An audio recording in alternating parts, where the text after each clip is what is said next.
Mira, yo soy esposa de Pablo Álvarez, un admirador y alumno tuyo. Ah, él me dijo que te iba a invitar. Sí, sí, él me Sí, dijo, él me dijo. Está bien, está bien. Sí, sí, sí. entonces, siempre hemos querido tomar un curso contigo, pero estamos en La Plata, entonces se nos dificulta a mí por el nene, que ya no es tan nene, pero bueno, Está bien, está bien. Bueno, ir a Buenos bueno, Aires como que se nos dificulta, entonces está buenísimo ahora sí, hacer esto. Sí, sí, este está bien, medio, está bien. sí, Sí, sí, sí. más relajado. Irse nada, solamente estar en el grupo y cuando se puede, se puede.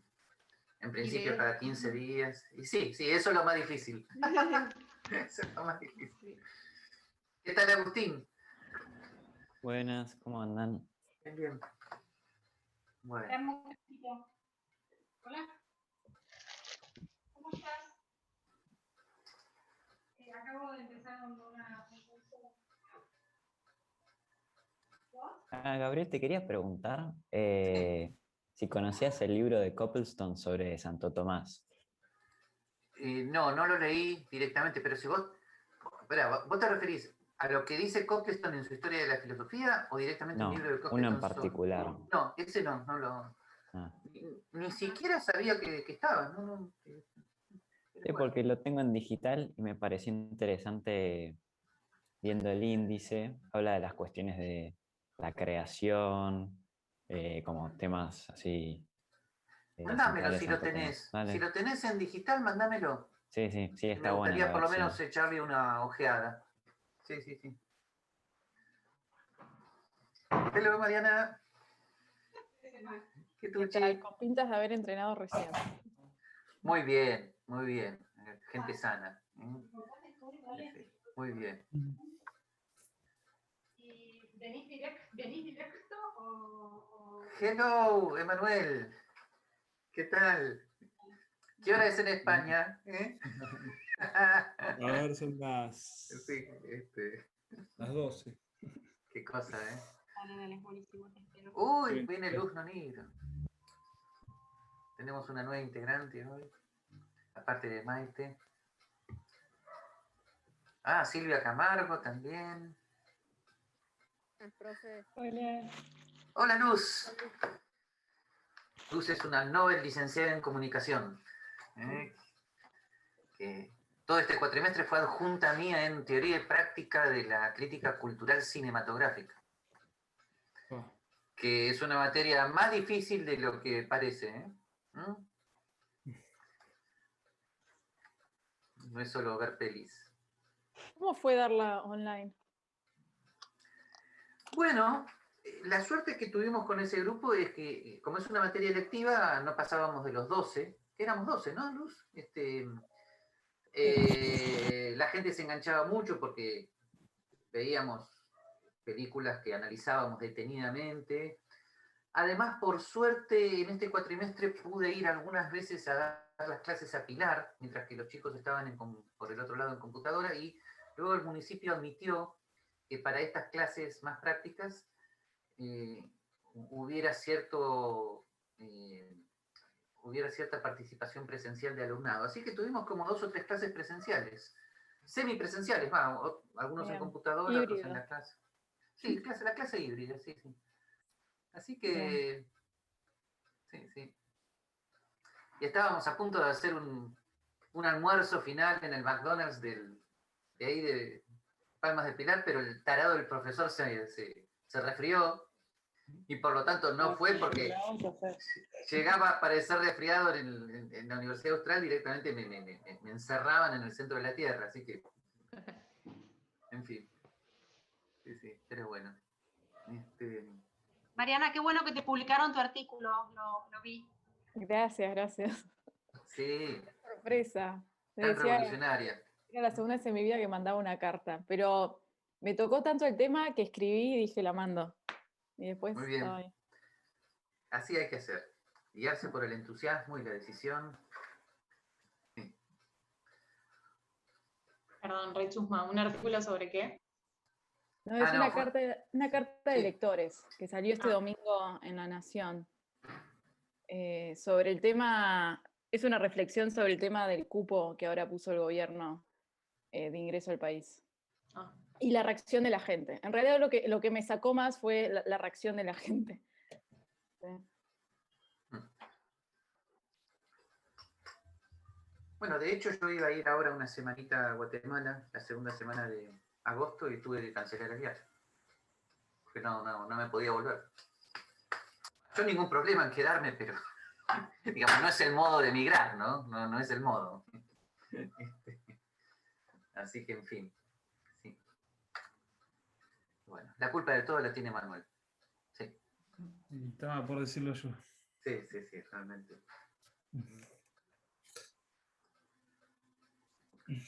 Bueno, ya son las 7:05. Me parece que podríamos comenzar a conversar. Entonces, bueno, más o menos, ¿por dónde andan? Díganme, ¿qué parte quieren comentar o preguntar, decir? Yo ya había dicho que para algunos ya el capítulo 1 lo sufrieron el año pasado. Y así que el que quiera pasar al... cuidado con una confusión, ¿no? Estamos hablando de capítulos. En realidad, distingamos.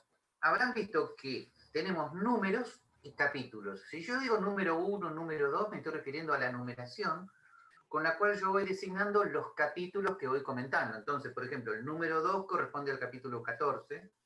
¿Está? El número 3 corresponde al capítulo 15. ¿Está? Así que distingamos entre capítulo y número. Así que los que hayan ya terminado el número 1, correspondiente al capítulo 13, bueno, pueden comentar lo que quieran, y si quieren pasar al número 2, o sea, capítulo 14, lo que quieran. ¿Ok? Bueno.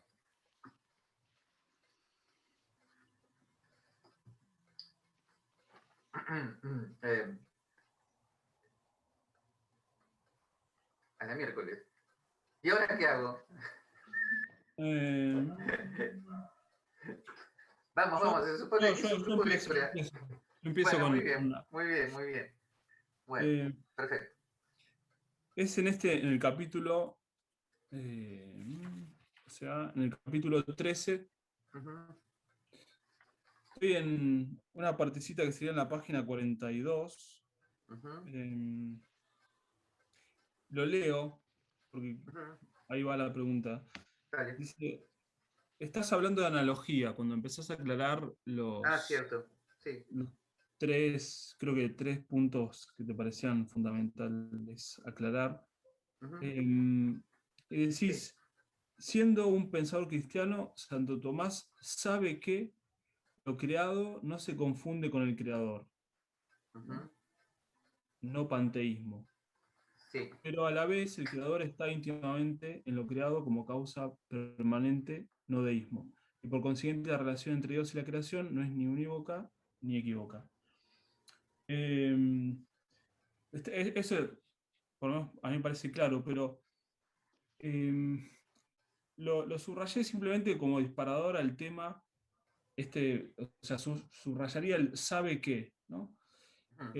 Como disparador al tema de la relación entre filosofía y teología, y que hacer esa afirmación hasta qué punto no es decir que Tomás entonces no es un filósofo, sino que es un teólogo. Si ya sabe que, entonces, bueno, ahora va a iluminar con la razón lo que ya sabe para explicitarlo. Digo, algo ya decís ahí sobre el círculo hermenéutico, pero bueno, quisiera un poco más ahí, digamos, ¿en qué medida hay filosofía en Tomás? ¿En qué medida considerás que hay filosofía en la Edad Media? Por ese lado, por eso lo subrayaba. Y bueno, va por ahí la cosa. En general, lo que llamamos filosofía medieval, con sus dos grandes periodos, la patrística que va del siglo I al siglo IV y luego del Renacimiento carolingio, el siglo IX, a lo que se llama la Edad de Oro de la Escolástica, que es el siglo XIII, y ahí tendríamos que integrar tal vez lo que podríamos llamar, esto es raro, lo que podríamos llamar la modernidad de la filosofía medieval, en los siglos XIV al XVI. Bueno, en los dos primeros periodos es apologética. es apologética de padres de la Iglesia, que luego recién con la creación de las universidades comienzan a llamarse teólogos. Así que en ese sentido no había una filosofía autónoma como la concebimos hoy. Las carreras de filosofía parece que así dichas recién surgen en el siglo XIV, tal vez como una consecuencia no intentada de la distinción entre argumentos de razón y argumentos de fe que hay tanto en Santo Tomás, pero él decía que cultivaba la sacra doctrina, ¿no? Y él particularmente, yo además considero que efectivamente él es teólogo, hay que leerlo así. Él cuando hablaba de filosofía se refería a la filosofía de Aristóteles, lo llamaba, pero la filosofía era la de Aristóteles, ¿okay? Con la peculiaridad que además tengan en cuenta que a su vez cuando Aristóteles hablaba de filosofía, estaba hablando de la ciencia, así que lindo despelote hermenéutico, de interpretación. Pero sí, concretamente yo creo que lo que hoy tenemos que tomar de esto es que en esta apologética de la fe, por medio de la razón, Santo Tomás lo que hace es exprimir la razón humana, ¿no?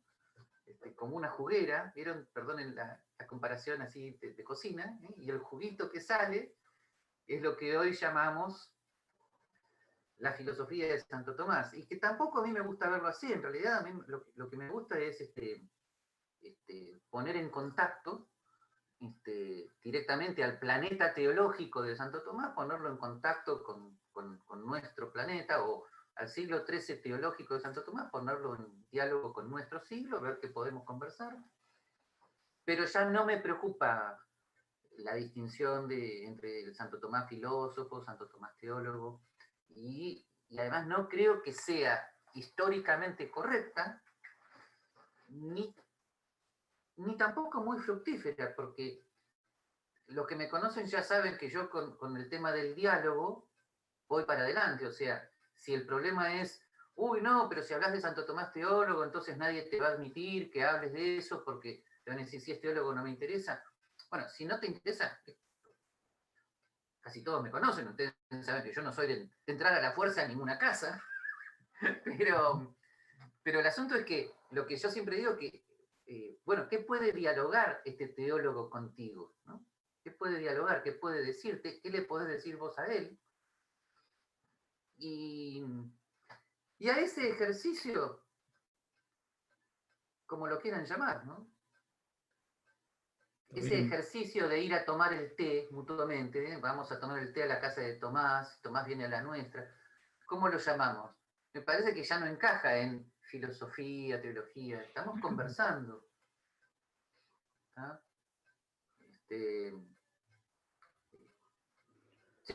Sí, Maite. A mí lo que me gustó, no me acuerdo en qué página, pero que puntualizas que se le conoce a Santo Tomás como un comentarista de Aristóteles. Incluso yo estudié filosofía en la UP en México, bueno, que es aristotélica tomista, y mucho tiempo pensé, o sea, que sí, era como el comentarista, incluso leyendo las fuentes directas de Aristóteles y de Santo Tomás, pero eso me encantó, que sí dices, bueno, o sea, es como reducirlo mucho y empiezo a releer otra vez de lo que tú analizas de la Suma teológica, Suma contra Gentiles, perdón, y es como él no es de que mejore, o sea, sino que enriquece la filosofía de Aristóteles. Ahora que le aclaraste al chico lo de no es ningún chico ya, es un grandolón, tiene como 80 años, míralo. Sí, bueno, perdón, Maite, son estos chistes que hacemos. Bueno. Acá se ve joven. Y sí. Entonces, Gracias por el piropo. Se mantiene todavía. Acá entonces, como ahora como que se me queda más claro que decías eso de que filosofía y teología toma la filosofía de Aristóteles y con su explicación de la fe, como que quieren mejorar, o bueno, no, enriquecer los preceptos de Aristóteles, ya. Claro, en todo diálogo de horizontes, ¿no? De mundos diferentes, cuando hay un diálogo genuino, se produce una verdadera síntesis, y la síntesis mejora ambas partes. La metafísica de Aristóteles mejoró a la teología cristiana mejoró a la metafísica de Aristóteles. En ese sentido, lo que pasa es que en el medievo no había mucha conciencia hermenéutica. Yo no sé mucho de arte, pero acuérdense que las pinturas del medievo no tenían perspectiva, tampoco tenían conciencia histórica. Los vestidos eran los vestidos medievales, aunque pintaran una cosa del Antiguo Testamento, los vestían como siglo XIII, o sea, Claro, no sí. había mucha conciencia hermenéutica. Entonces, yo no sé hasta qué punto Santo Tomás se daba cuenta que él, al comentar a Aristóteles, lo que estaba haciendo es su propia explicación de lo que él veía. O sea, es el Santo Tomás, perdón, es el Aristóteles de Santo Tomás. Incluso a mí cuando me dicen, pero vos sabés Aristóteles, mirá, no, yo sé lo que Santo Tomás dice que dice Aristóteles, y después hay que ver qué dicen los diversos aristotélicos. Ahora, entonces me vas a decir, pero y entonces, bueno, pero como a mí lo que me interesa es lo que Santo Tomás dice, y además, no solo Aristóteles, mirá, las fuentes que Santo Tomás sintetizó e hizo su propio pensamiento, por supuesto, primero todo el agustinismo, ¿no? Y con el agustinismo, autores como Platón y Plotino. Luego, Avicena y Averroes, los comentaristas árabes de Aristóteles, un siglo anterior.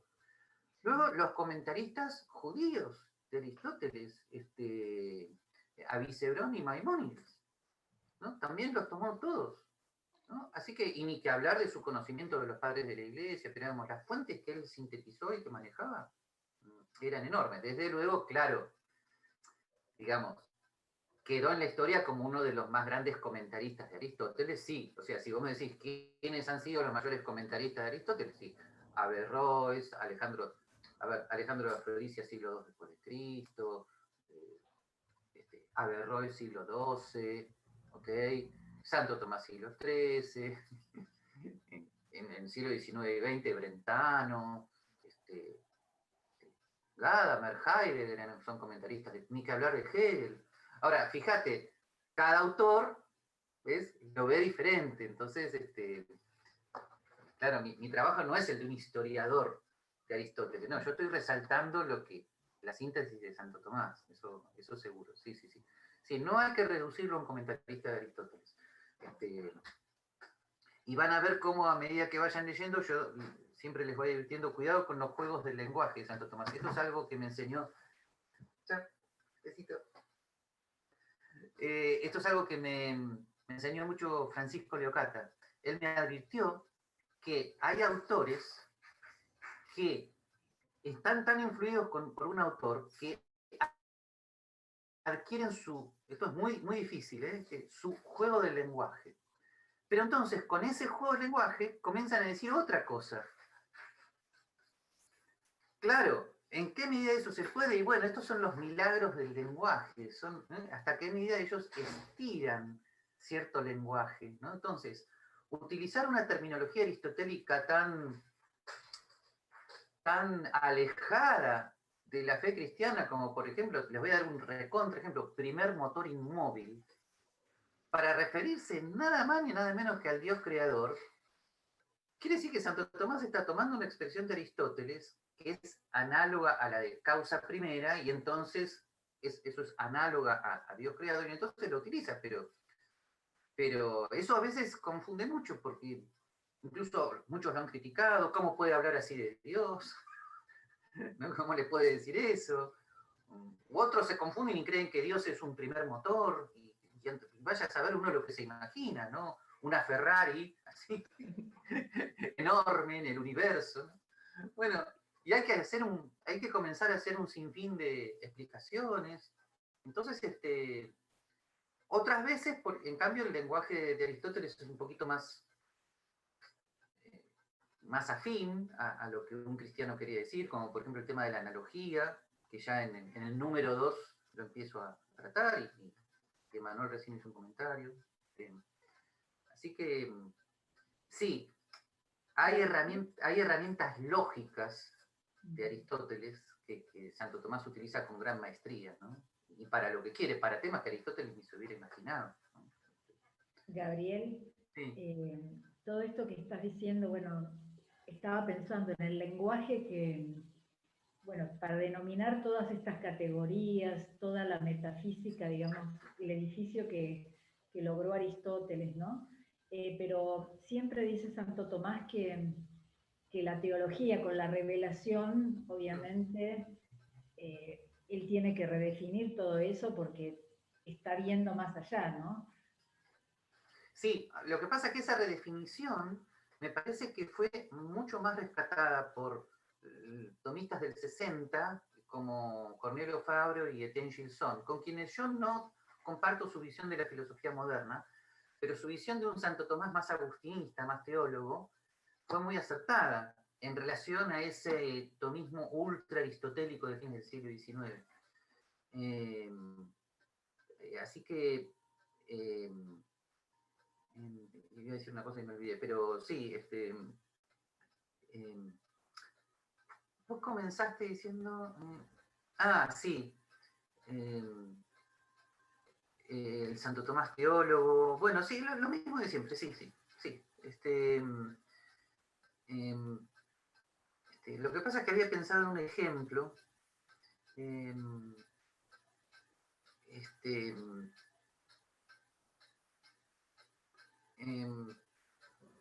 sí, ahí está. De vuelta, cuando Santo Tomás escribe y utiliza la terminología aristotélica, entonces ahí se produce el gran problema. Porque uno puede llegar a decir, bueno, ¿qué quiere decir eso en Aristóteles? Por ejemplo, cuando Santo Tomás dice sustancia primera, ¿no? Bueno, sustancia, bueno, ustedes seguramente piensan en algún compuesto químico. Bueno, Aristóteles estaba pensando fundamentalmente en los seres vivientes. Un gran bicho que camina, esa es mi traducción hermenéutica. Estaba pensando en no sé qué animales habría ahí en Atenas. No sé, supongo que un perro, un gato, no sé si había vacas, no tengo idea. Bueno, lo que fuera, un gran bicho que camina, eso es una sustancia viviente. Y prácticamente esa era la... Y luego el ser humano, ¿no? Era como la mayor categoría de ente, de sustancia primera que pudiera haber, ¿no?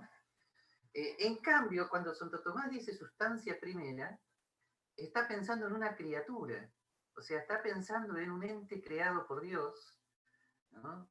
Y ahí hay que aclarar, claro, es un ente que no es accidente, o sea, es una sustancia primera, de vuelta, imagínense, entonces un ser humano, es una sustancia primera, un ser humano individual, concreto, pero eso es criatura, ¿no?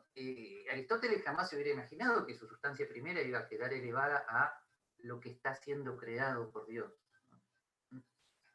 Esas aclaraciones las hace muy bien Etienne Gilson, hay que reconocerle su gran mérito.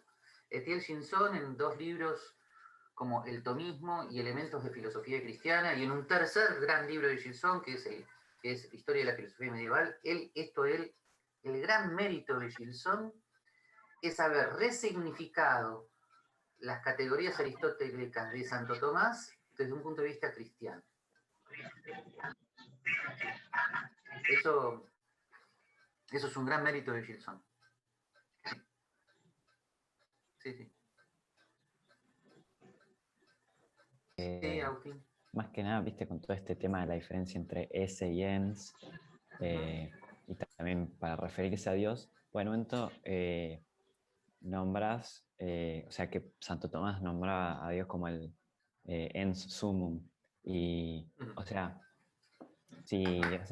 viste que está todo este tema de, bueno, no, Dios es ese, no es ens. Bueno, ¿por qué es que lo nombra como ens summum? Sí.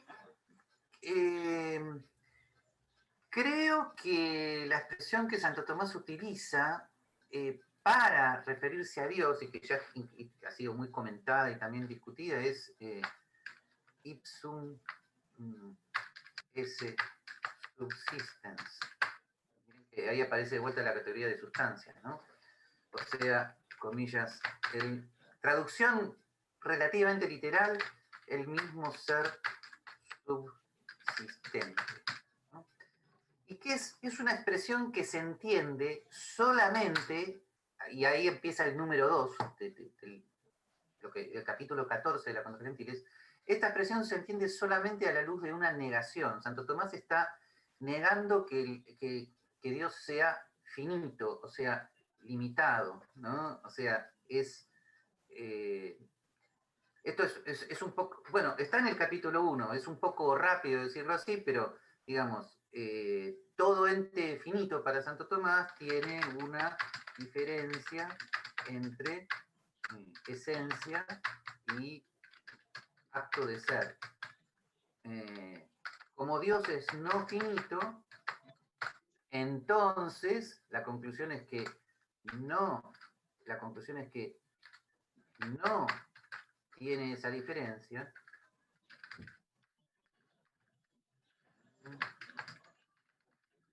Y por ende, fíjense el tema del razonamiento acá, porque no es algo que él está contemplando con un acto de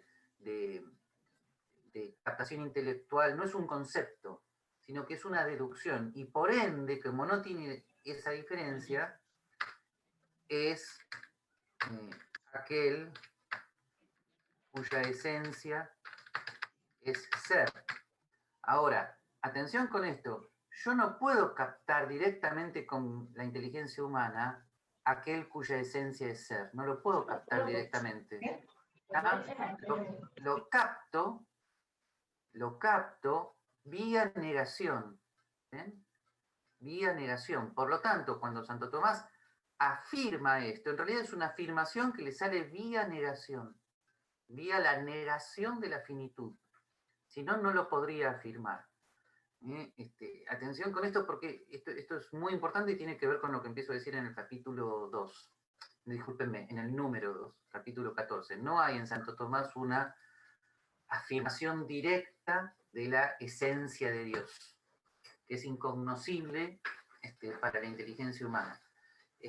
Lo que hay es una deducción, ¿no? Entonces, y ahí vienen todas esas expresiones. Creo que la expresión en sumum se utiliza para el ente común, que también la utiliza Santo Tomás en sus épocas más tempranas, y que es un lío. Discúlpenme que a veces les voy a dar algunas pequeñas claves interpretativas y otras veces les voy a decir, es un lío impresionante. O sea, porque esas expresiones de Santo Tomás a veces fueron utilizadas con un sentido muy conceptual. Y Santo Tomás, como no estaba, ¿qué tal, Silvia? Como no estaba en nuestra época, no las aclaraba, ¿no? Entonces, en nuestra época a Santo Tomás sí se le piden muchas aclaraciones y las tenemos que hacer nosotros, pero él era una persona, a ver, él escribía con toda libertad, con toda precisión, pero con toda libertad, él estaba creando terminología. Lo que pasa es que 7 siglos después, ahora nosotros cuidamos eso como una joyita, ¿no? Pero él la estaba creando, de vez en cuando decía una cosa, de vez en cuando decía otra. Así que, ahora, claro, necesitas a veces cierta interpretación clave para entender ese contexto. Ustedes me decían, bueno, Gabriel, no me solucionas nada diciendo que a veces decía una cosa y a veces otra. No, lo que les puedo decir es que en el contexto interpretativo en el cual yo fui formado, o sea, autores como Gilson, Fabro y el padre Ferro, que fue mi maestro, y maestro de 2, por lo menos que están aquí, creo que lo tuvieron como profe, bueno,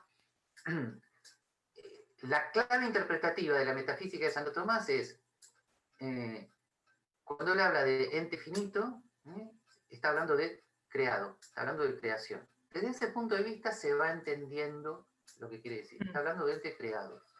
¿Tá? Y ahí es donde viene el llamado círculo hermenéutico, porque cualquier filósofo ultra estricto me diría, bueno, pero vos no podés decir eso como la clave interpretativa, porque entonces Santo Tomás no es filósofo. Sí, ya lo dije, claro que no es teólogo. Claro que su horizonte de precomprensión primigenio es la creación. Una creación donde, como leyó Emmanuel antes, donde Dios no se confunde la criatura está siendo sostenida en su ser por parte de Dios. Bueno,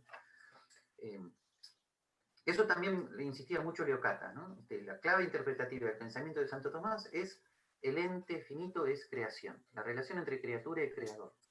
En esa relación es que entonces adquieren otro sentido las clásicas categorías aristotélicas, como sustancia, accidente, acto, potencia. Ahí, en esa relación, analogía, ahí esas distinciones aristotélicas comienzan a tener vida.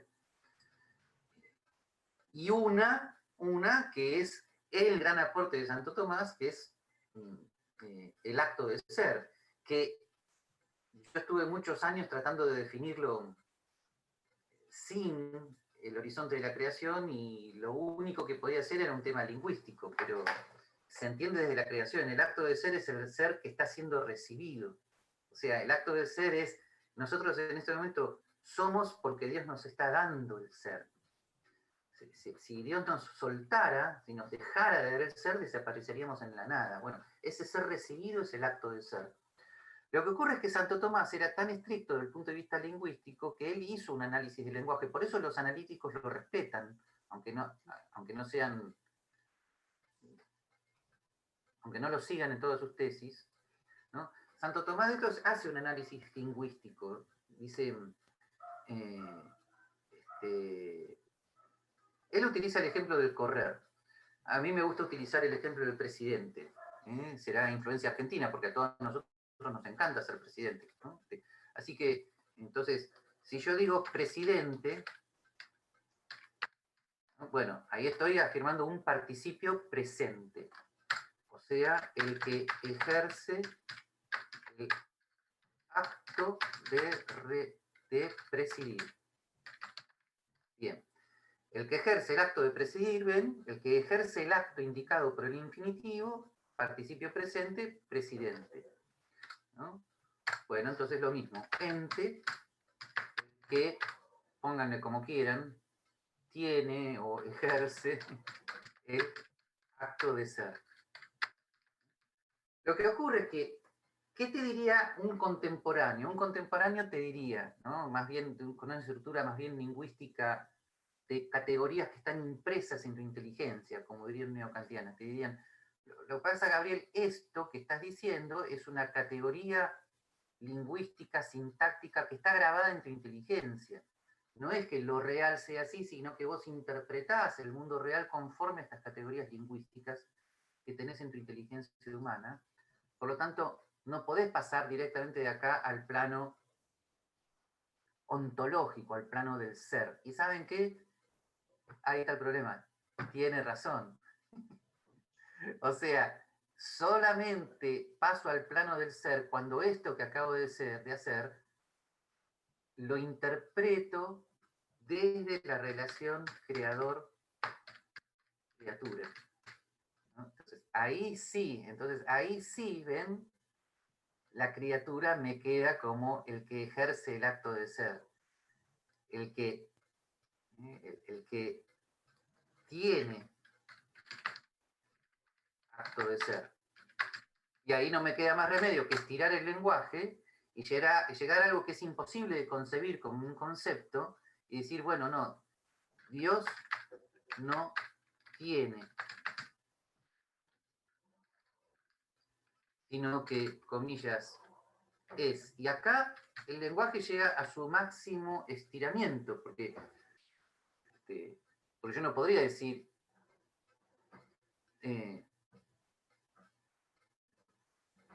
bueno, o sí, ahí nos quedamos sin lenguaje. Ahí empezamos a decir Dios es el mismo ser. Por eso a Santo Tomás le gusta tanto esa parte de las Sagradas Escrituras donde dice, donde cuando Moisés le dice, che, si los muchachos me preguntan quién me mandó, ¿qué les digo? Bueno, yo soy el que soy, ¿no? Contesta. Entonces, por supuesto hay un montón de escrituristas que han dicho, Santo Tomás no entiende nada de Sagradas Escrituras, eso en el idioma original quiere decir otra cosa. Puede ser, a mí qué me importa, el asunto es lo que Santo Tomás vio, ¿no? Lo que él vio es que en esa expresión solamente podía ser dicha por alguien que no tuviera una diferencia entre sujeto y predicado, ¿ven? Supónganse que ustedes me dicen, Gabriel, ¿vos quién sos? Yo soy, y yo tendría que decir, yo soy Gabriel, yo soy el profe de filosofía, yo soy el que da clase en la Austral, yo soy el que... Pero les llego a decir, yo soy el que soy, y o estoy loco, o a la miércoles, o a dónde me subí. ¿Cómo? ¿Sos qué? No, yo soy. Entonces, ven, fíjense qué interesante. El porteño me dijo, pero che, ¿vos qué pensás? ¿Que sos Dios? Bueno, obviamente, si le llego a decir que sí, estoy totalmente loco, pero la pregunta quiere decir que está captando el asunto. Si yo digo yo soy, solamente Dios puede decir soy. Ay, Susana, ibas a decir algo. Perdón. No, decía, pero Dios es acto puro y nosotros pasamos, para poder ser, pasamos de potencia a acto. Ahí está. Estás utilizando el lenguaje aristotélico. ¿Está que, bien o que, no? que está bien, simplemente tenés que traducirlo. Aristóteles dijo acto puro, pero andás a ver en qué estaba pensando. Pero el predicado vendría a ser ese, digamos, para... Sí, el predicado es pasar al acto, digamos, porque no, el predicado es... en el ente, digo, ¿no? Lo que podemos decir de vos, que sos un profesor, que estás ejerciendo, que estás enseñando. Es que en Dios la distinción entre sujeto y predicado es solamente nominal. Profesor. Sí. Yes. Sobre ese último razonamiento, sí.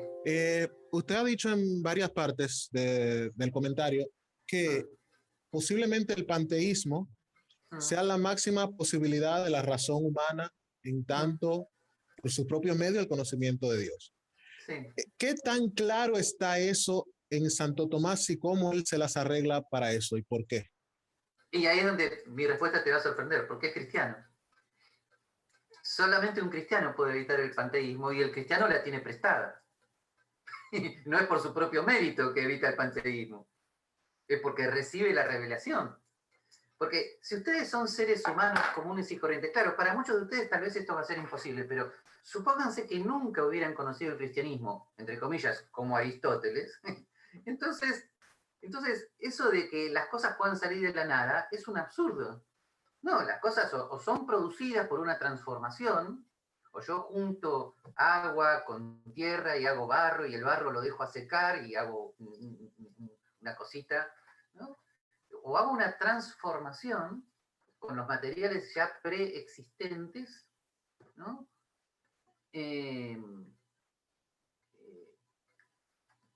O ¿de dónde puede salir algo? De la fuente de algo, ¿no? Y esa fuente es como si ella misma se estuviera como transportando, llevando, o sea, no... El tema de que algo salga de la nada es inconcebible a la mente humana, fue revelado. Recién cuando fue revelado es que los teólogos cristianos comienzan a decir, ¿y cómo puedo explicar al no creyente, justamente al gentil, gentiles es eso, cómo puedo explicar al no creyente qué es eso? Ahí está justamente el diálogo del cristianismo con la filosofía griega, porque muchos teólogos comenzaron a utilizar categorías platónicas y aristotélicas para explicar lo inexplicable de la creación, o sea, el tema de la participación que venía de Platón, acto puro que venía de Aristóteles, causa eficiente que venía de Aristóteles, ¿no? La noción de causa fue muy trabajada por la filosofía griega. Entonces, claro, Dios como creador es causa primera. Pero es muy, muy interesante esto, porque recién ahí entra en nosotros la noción de la radical contingencia del mundo como lo creado, ¿no?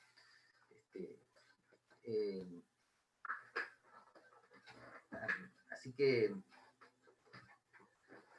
una vez discutiendo con un heideggeriano me pasó, él me dijo, pero vos la noción de contingencia, lo que pasa es que fue hace mucho tiempo, habrá sido en el 2010, y yo no la tenía tan clara, ¿no? La noción de contingencia solamente, no la sacás de la filosofía, me dijo, solamente la sacás de tu cristianismo.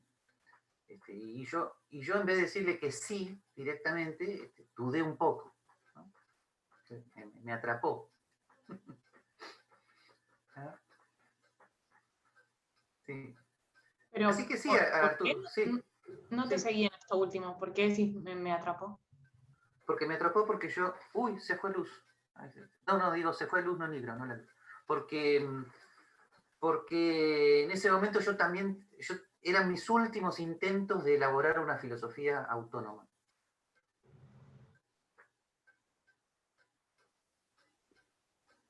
Autónoma del cristianismo, decís. Claro. O sea, que es una tentación que viene del tomismo aristotélico de fines del siglo XIX, donde para colmo primero te enseñan una ontología aristotélica y luego recién la teología. E incluso hasta te prohíben suponer categorías teológicas para hablar de metafísica. Bueno, eso te da la ilusión óptica de un ámbito de filosofía autónoma. Pero cuidado, esto es una consecuencia no intentada del tomismo aristotélico. Lo que ocurre es que fue una época, o sea, ellos lo hicieron para enfrentarse con lo que ellos consideraban que eran las locuras de la modernidad, con algo que pudiera surgir solamente de la razón, porque le aceptaron a la modernidad, valga la contradicción, ¿no? Le aceptaron, no me hables de teología, se lo aceptaron. Ah, bueno, no te voy a hablar de teología, te voy a hablar de Aristóteles. Yo tengo amigos tomistas que en los congresos internacionales, en las ponencias, pasan por aristotélicos. Y nadie se da cuenta. Yo me mato de la risa, yo no los denuncio, pero pasan por aristotélicos y así van por el mundo y son aristotélicos y la gente los respeta. Y en realidad son tomistas, son católicos, creen en todo eso. Ellos dicen que son aristotélicos. Muy interesante. Pero ¿por qué lo hacen? Ni para andar por el mundo. Entonces, no están en la onda hermenéutica. No, yo sí, yo claro que estoy en el mundo, simplemente estoy en el mundo dialogando. O sea, che, pero tu Santo Tomás es teólogo. Y sí, bueno, ¿querés seguir hablando o no? No, va a agarrar todo Satanás. Y bueno, ya está. Pero, Gabriel, ¿por qué no quieren seguir hablando? Porque presuponen que siendo Santo Tomás un teólogo, no quiere engancharse en hablar o filosofar a llegar a la verdad como los antiguos filósofos hacían, ¿o cuál es el problema? No, porque presuponen que yo debería hablar con ellos en criterio, bajo los presupuestos de una filosofía autónoma de la teología. Okay. Que es como una especie de mandato cultural por un lado, académico por el otro. Porque, por favor, corregime, porque yo no estudio filosofía desde el secundario, pero por más o menos lo que me acuerdo es que parte de lo que se le criticaba a Santo Tomás es que todo, o sea, en el tema del diálogo y al llegar en sus preguntas para poder llegar o inferencias para llegar a la verdad, siempre excusaba de que la verdad él ya la tenía porque tenía la presuposición de Dios, ¿no? Algo así, no me acuerdo, pero... Bueno, lo que pasa es que eso se soluciona, a ver, desde la filosofía contemporánea, eso ha tenido una gran solución, si querés, o un gran intento de solución. Hay que ser prudente, nunca hay que hablar de la solución. Un gran intento de solución de ese tema es lo que se llama hermenéutica, o sea, teoría de la interpretación. Los filósofos que han analizado mucho la teoría de la interpretación, como por ejemplo Gadamer, hay algunos otros por supuesto, saben que toda persona parte siempre de un presupuesto básico. Ninguna persona parte de la nada. La mente humana no se llena de cosas como si fuera un vacío, sino que siempre tiene presupuestos. Por lo tanto, ¿cuál es el presupuesto de Santo Tomás? Y todo su cristianismo. ¿Okay?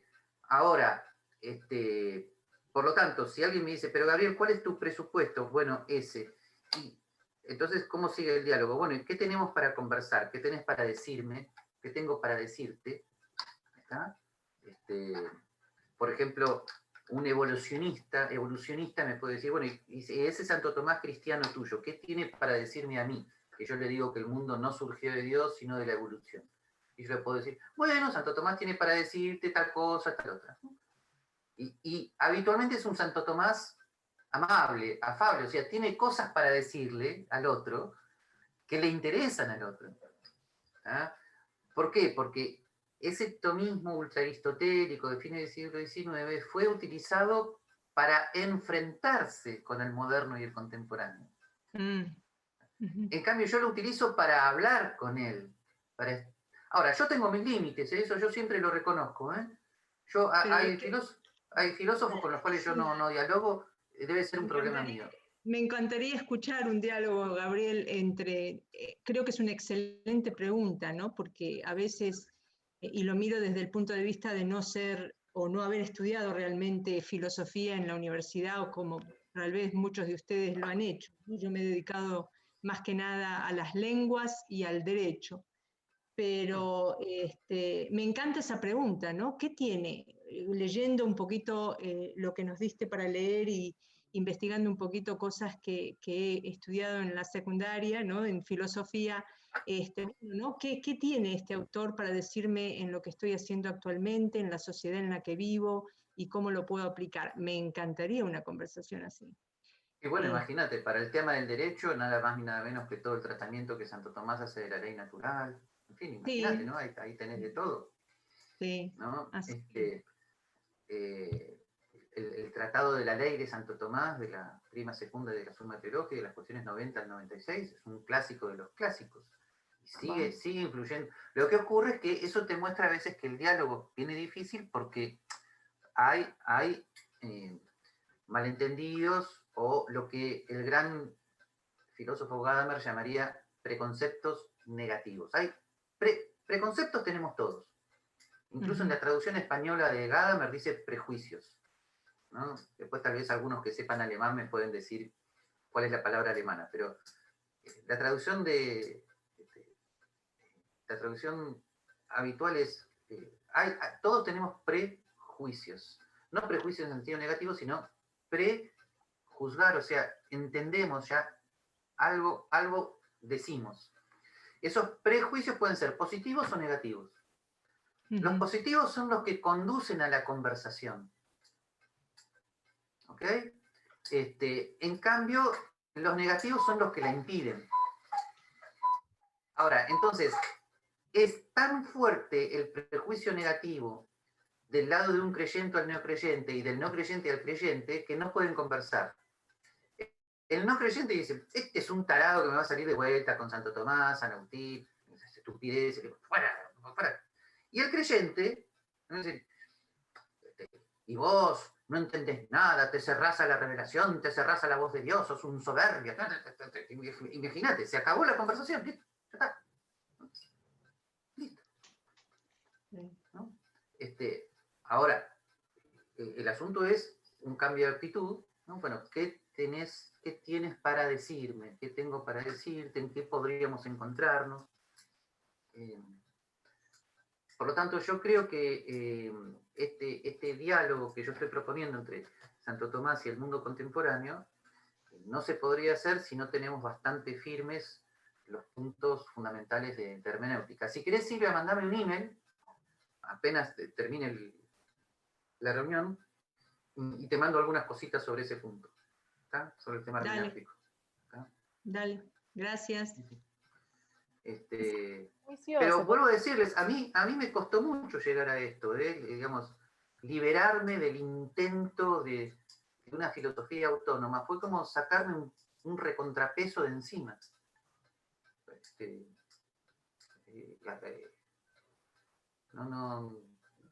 No se puede. Al principio lo viví casi como una tragedia, porque pensaba que se me venía abajo el tomismo, y en realidad el tomismo del siglo XIX sí se me vino abajo. Pero gracias a Dios, algunos autores, como por ejemplo Gilson, Fabro, Leocata, el mismo Ratzinger, me hicieron acordar, pará, Santo Tomás no se te cayó. De ninguna manera. Se te cayó una manera de verlo, de presentarlo. Entonces, así que no. Pero bueno. En este punto, ¿vos pensás que esta apertura, porque es una apertura lo que vos querés hacer para seguir creciendo, porque la verdad es inagotable? ¿Esa es la premisa? Sí, porque los frutos de la conversación son inagotables. Los frutos de una conversación son inagotables, porque vos pones en diálogo a Santo Tomás con filósofos contemporáneos y lo que sale es permanente. Yo, vuelvo a decir, tengo mis límites. Esto siempre lo digo porque mucha gente me ha dicho, y yo esto incluso lo he sufrido cuando yo no era del todo consciente, ¿no? Que soy contradictorio, porque por un lado dialogo mucho, pero de repente hay ciertos autores con los cuales no quiero dialogar y me cierro. Sí, listo, es un problema mío, es una debilidad mía. O sea, si alguno de ustedes quiere dialogar con, por ejemplo, Nietzsche, Marx, Hegel, listo, hay otros grupos de lectura, ¿qué quieren que les diga? Yo no llego a mí, yo no, o Hegel, yo digamos, no los entiendo, listo. Bueno, por eso, porque no abren al diálogo. Porque... No, pará, no sé. Yo no los entiendo. Si querés te digo lo que Leocata me dice que ellos dicen, no tengo ningún problema. Pero yo no, es una limitación mía, ¿eh? Pero como ven, no son tantos, ¿no? Después todos los demás. Yo tengo una explicación de por qué pasa eso. Yo estoy tan convencido de la firmeza del núcleo central de la metafísica de Santo Tomás, que a mí me es muy fácil dialogar con los grandes pensadores, pero que no son metafísicos. Entonces lo que yo hago es, mira, lo que vos decís es como el protoplasma de una célula, pero yo te voy a cambiar el núcleo. El núcleo de esa célula va a ser la metafísica de Santo Tomás. Y entonces todo tu protoplasma y las mitocondrias y todo cobran una vida nueva. Y sin embargo no te los cambié. Eso me es muy fácil de hacer, ¿no? Pero con los autores cuyo núcleo central metafísico chocan con el de Santo Tomás, entonces yo intuitivamente me guío por la no contradicción. Sí, pues, si yo acepto una metafísica creacionista con analogía, donde hay distinción esencial entre Dios y el mundo, si alguien afirma exactamente lo contrario, bueno, entiendo por qué, pero no es algo que sirva para mi vida, ¿no? Y además, y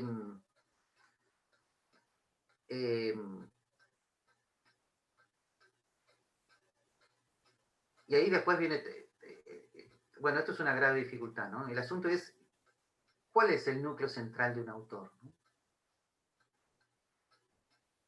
¿Ah? Porque alguno me puede llegar a decir, Gabriel, vos con Hegel nunca dialogaste, pero fíjate, ahora se ha encontrado una carta donde Hegel habla de la teoría subjetiva del valor. Un profesor decía que toda filosofía tiene sus principios, ¿no? De dónde parte. Y decía que si el desvío era en el principio, era como el rifle, la mirilla del rifle, que más adelante ya se desviaba la bala del blanco, digamos. Sí. Bueno, Santo Tomás lo dijo, un pequeño error al principio es un gran error al final. Es una frase de Santo Tomás. Es una frase. Sí. Lo que ocurre es que yo tengo que ser precavido de no decir que ciertos autores partieron mal desde el principio y terminaron después muy mal, porque yo tengo que estar abierto a mis propias normas hermenéuticas. O sea, si yo converso con gente que lo odia a Popper, por ejemplo, y digo, no, mirá, lo estás interpretando mal a Popper. Popper es esto, es el otro, se puede poner esto que dice Santo Tomás para entender tal cosa. Tal. Bueno, supongamos que alguien quiere hacer lo mismo con Marx. ¿Y yo qué autoridad moral tengo para decirle que no lo haga? Entonces, no sé si me explico. O sea, yo no soy quien para decirle no podés hacer eso. En todo caso, le exigiré, como él me puede exigir a mí, bueno, distinguime entre el autor, lo que vos estás transformando del autor. Esas distinciones se las puedo pedir, pero yo en este momento no soy quien para decirle a alguien que no haga con otros autores lo que yo he hecho con varios autores. Puedo decirle con toda parsimonia, sospecho que no podés, pero listo, él sabrá. ¿Okay? Y en ese sentido, entonces, ¿qué tal la relación con alguien como Anselmo o como Descartes? Que de cierta manera, o con los empiristas en general, que de cierta manera son muy contrarios al a priorismo de Santo Tomás. Bueno, yo creo que con esos autores la conversación que hay que establecer es una conversación como... hay que conversar con esos autores es como conversar con toda la historia de la filosofía.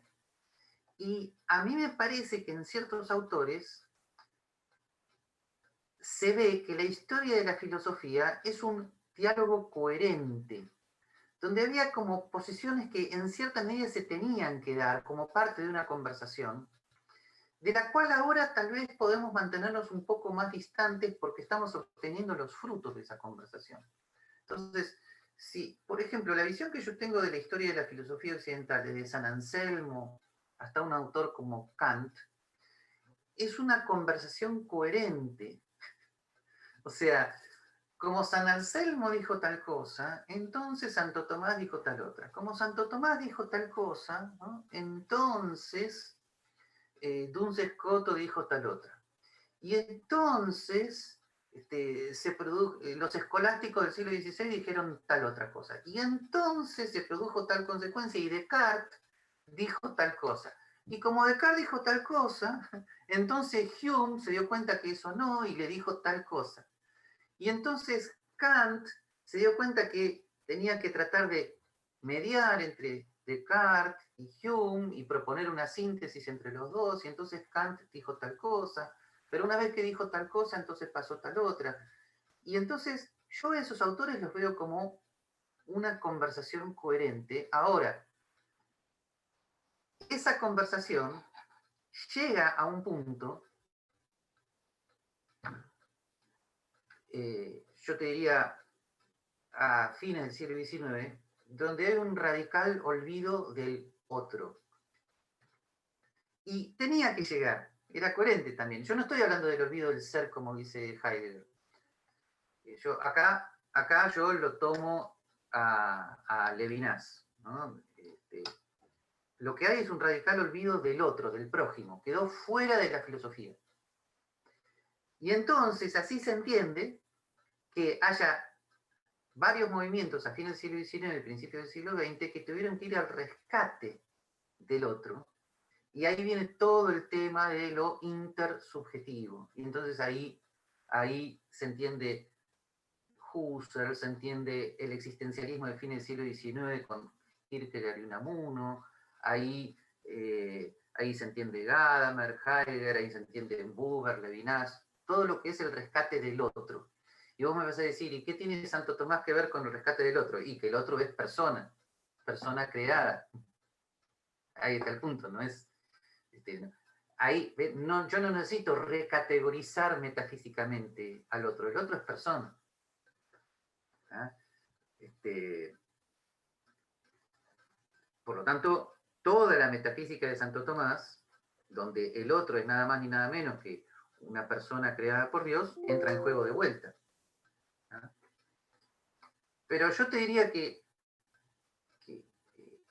con respecto a esos autores, yo los veo así, como una línea de diálogo coherente, ¿no? En todo caso, como yo estoy muy influido por el padre Francisco Leocata, te diría,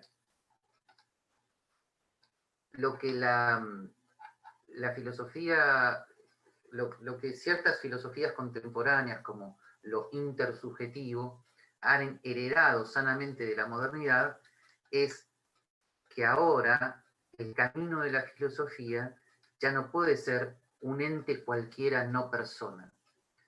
Descartes dijo, pienso, luego existo.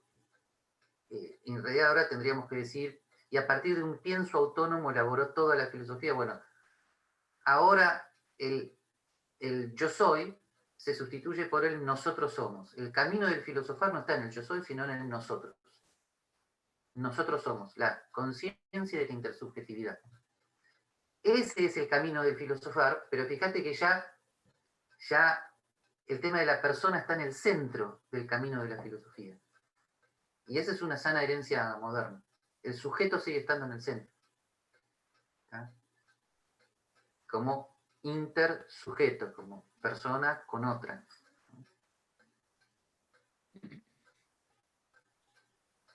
Bueno, pero nos fuimos por las ramas. Gabriel. Sí. Dos cositas. Una vez, vos dijiste que te distanciabas de Gilson, Fabro, no me acuerdo a quién otro nombraste ahí. No, Gilson y Fabro, sí, en su visión de la filosofía moderna, sí. Ok. Sí. Quería ver si puedes decir un poco sobre eso. Y lo segundo, después te lo repito, pero así no me lo olvido yo. De vuelta vuelvo al tema de la teología y la filosofía. Digo, si creación es un supuesto inevitable para la metafísica tomista, digamos, para el núcleo central. Sí. Entonces, ¿en qué medida no está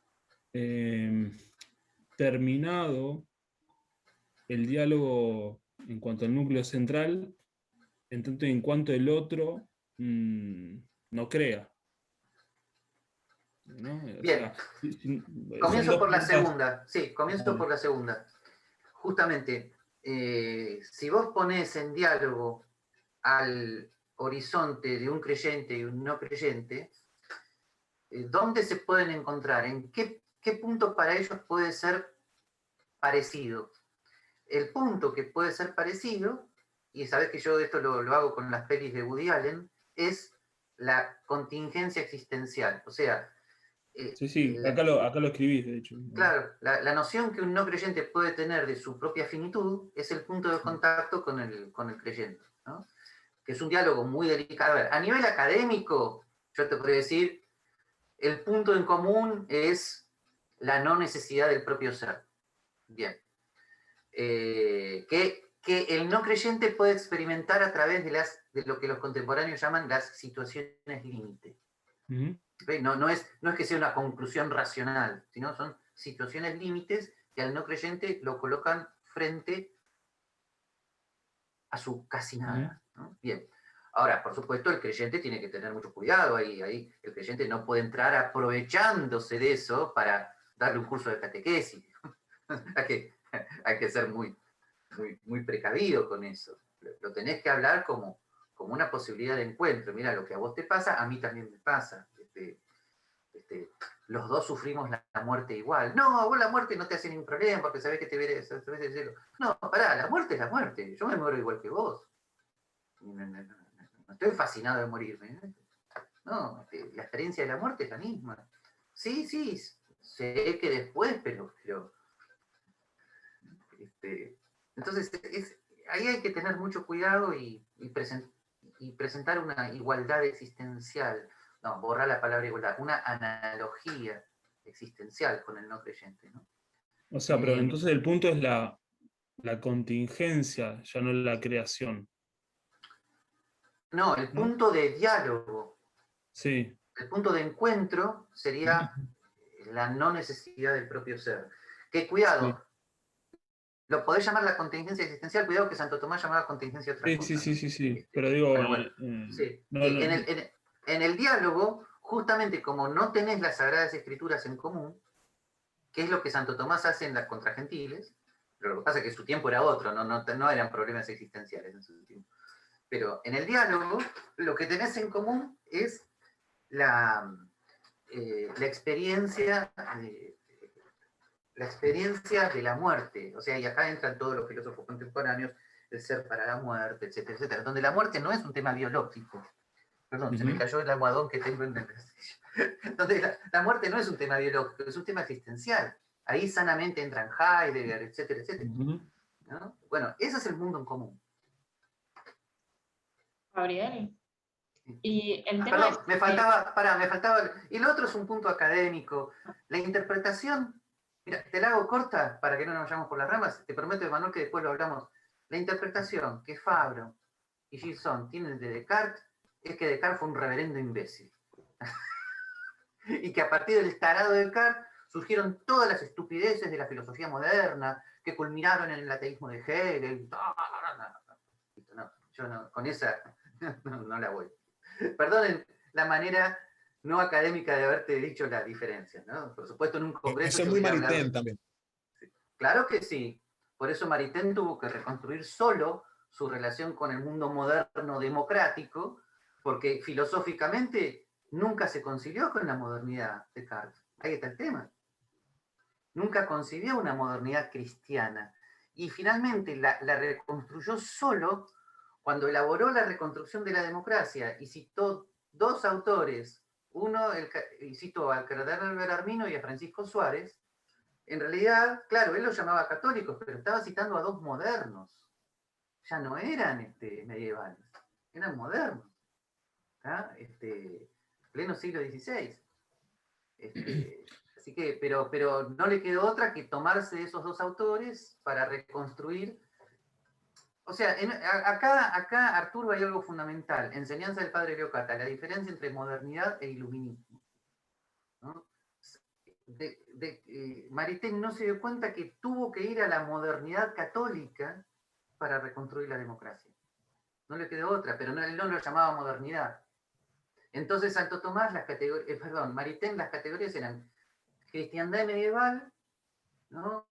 Iluminismo, ¿no?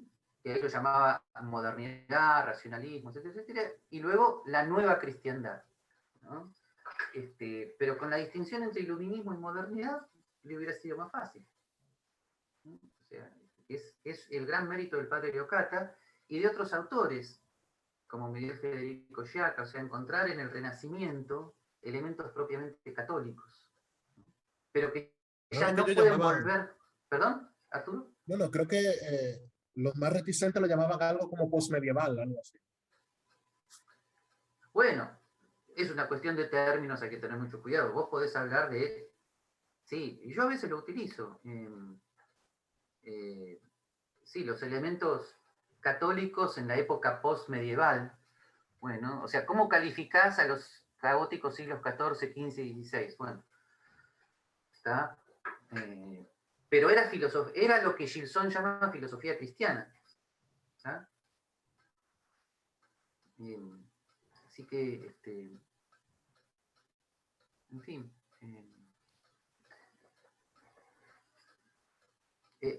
Bueno, entonces, Emanuel, si querés un día lo hacemos más académico esto, ¿no? Ahí lo que te recomiendo es el famoso libro de Leocata, del Iluminismo en nuestros días, los capítulos 1 y 11. O sea, el primero y el último. Es el lugar más claro donde esto lo tiene. Y el otro libro, que ya es un libro de madurez, porque ese libro del iluminismo en nuestros días, es el típico libro que escriben genios como Leocata, como si fueran libritos de divulgación. Entonces la gente lo compra como si fuera un librito intrascendente. Y en realidad en ese libro está casi todo, ¿no? Pero gracias a Dios, el último Leocata, uno de sus últimos libros se llama La vertiente bifurcada, y ahí es impresionante porque lo que hace Leocata es leer toda la modernidad y la filosofía contemporánea desde esa distinción. Y lo increíble es que en muchos autores que a veces se dan como irremisiblemente anticristianos, Leocata encuentra elementos cristiano-católicos muy, muy presentes, ¿no? Es muy, muy interesante toda esa relectura. ¿Cuál es el segundo librito? ¿Perdón? La vertiente bifurcada, que no sé si está online, lamentablemente. Se tienen que ir a la librería Don Bosco, Yapeyú y Pedro Goyena a la mañana. Ahí mirá, Inés. Inés ahí lo tiene, la edición en papel. Está silenciada, Inés. No, que lo editó la UCA, así que claro. Me parece que es más fácil en la cabeza de la UCA. No, pero en la librería Don Bosco están todos los de Leocata. Sí, están todos. Sí. Es más fácil que irse a la UCA, sí. Sí. Además la UCA creo que sigue cerrada, no sé qué están haciendo. Antonella, y después Andrés leemos tu pregunta. Antonella, ibas a decir algo. No, el mío era un comentario en relación a charlando en ese momento, que vos habías dicho que el tema de la contingencia es uno de los puntos de diálogo, y yo cuando Emanuel hizo la pregunta, o sea, lo primero que pensé en realidad es en el tema del otro que veníamos hablando. ¿Ese también podría ser un punto de diálogo o no? Sí, totalmente, porque los dos sujetos, mejor dicho, todos los sujetos tienen su máximo punto de encuentro en las situaciones límites que le muestran su contingencia existencial. Todos los sujetos en algún momento de su vida. ¿Está? Así que ahí está, digamos, la intersubjetividad, o sea, el yo y el tú, tienen su máximo momento de encuentro en ese momento de... No quiero utilizar la palabra igualdad, esa analogía, pero haciendo una analogía política, El yo y el tú se encuentran en un... Esto que voy a decir es una barbaridad, ríanse, en un estado socialista de igualdad existencial. Son radicalmente iguales en su ser para la muerte. Radicalmente muy iguales. empáticos, te volvés muy empático. Bueno, es que desde Husserl en adelante la empatía forma parte de la filosofía, que es lo que mis colegas racionalistas no quieren terminar de aceptar, se lo dejan a los psicólogos, ¿no? Con la inteligencia emocional. La inteligencia, si no es emocional, no es inteligencia. Se reduce a la fría razón instrumental del iluminismo, a la sola noción de cálculo o de eficiencia, que es la cultura en la que estamos. Claro, pero mi pregunta iba más, sí. No tanto, o sea, yo te traje esto del otro y vos lo llevabas de vuelta a esta cuestión de la contingencia. Sí, perdón. Como si hablar de la contingencia fuera lo único que te acerca al diálogo y no o sea, como si fuera algo, ¿cómo pudieras conectarte con el otro a partir de lo de la contingencia? O sea, a partir de lo negativo. Y no establecer un diálogo a partir de algo positivo. No sé cómo explicarlo de otra manera. O sea, el otro en tanto otro, punto. No importa de que los dos nos vamos a morir. No, la verdad tenés razón. Mi perspectiva de diálogo está muy influida, si querés, por toda una vida, donde lo que se me objeta es, dame algo que no sea la fe. Entonces, decime algo que no sea la fe, y entonces, influenciado por mis lecturas y por mis vivencias, yo le salgo con el tema de la contingencia. Claro, también le podría salir con otra cosa, la verdad tenés razón, pero... No, porque lo pienso en función de tus libros también. O sea, cuando hablas del amigo, cuando hablas del hijo, más allá de que pueden morir también, ¿no? Digo... Sí, es verdad que muchas veces utilizo esos ejemplos. El tema de la afiliación y la amistad los utilizo como... los utilizo muchas veces como temas humanos en común, muchas veces, pero perdóname que esté muy heideggeriano en esto, pero son experiencias que son experiencias que tienen que estar recubiertas del ser para la muerte. El hijo es plenamente hijo cuando se te puede morir. Perdóname, no, vos me decís, tenés una mala tarde. No, es una influencia heideggeriana, ¿viste? Bueno, qué sé yo. Gabriel, sí, no, por ahí no sé si va en este lado de lo que pregunta Antonella, pero tal vez la experiencia del amor o la experiencia del amor, yo diría, que también se hace radical en la medida que se asume la muerte. En ese lado estaría por tu lado. Pero por ahí sería un lado, que ya no sé qué palabra usaba, pero un lado como corriéndose de la contingencia de que nos vamos a morir, como un punto de encuentro desde donde dialogar. En el caso de Levinas sería, por ejemplo, la responsabilidad ante el otro que se nos parece, no el otro que se va a morir, sino la responsabilidad ante el otro, o el diálogo en Buber. Sí, tienen toda la razón. Lo que ocurre es que... El entre. Sí. No sé si Antonella ibas por ahí. Sí, yo... Sí, puede ser.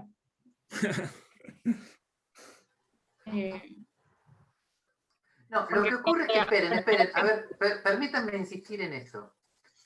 Tienen toda la razón en cuanto a que esas experiencias humanas se las puede poner en común, pero hay un punto acá. A ver, si el cristiano barra atomista tiene como núcleo central la creación, entonces tiene como núcleo central la finitud, pónganle contingencia si quieren, de la criatura. Y la no finitud del creador. Puede ser porque hay una experiencia de la nada ante la muerte, ¿no? Y digo, bueno, ahí está. Bueno, a ver. La cuestión es, ¿cómo le explico entonces al no creyente esa finitud. Por ahí viene la cuestión. Ahora, la experiencia de la nada, sí, pero, sí. No, es que, o sea, lo que vos querés explicarle es la finitud para que llegue a que Dios es no finito. O... Punto 1, para explicarle en qué estoy pensando yo cuando pienso en ente creado. Okay. Ahora, que a partir de ahí llegue o no llegue, eso es como pasos adicionales.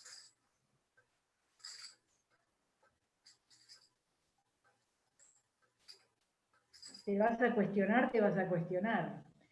Yo era y ahora, o esta persona que se murió, ¿y ahora qué?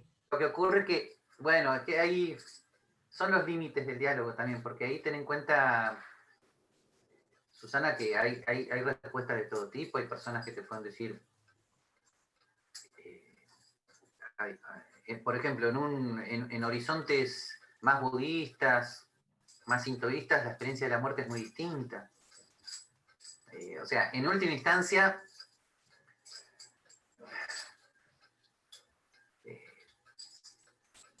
todavía este diálogo que propongo es difícil, es casi entre occidentales. Yo no sé cómo... Gabriel, Sí.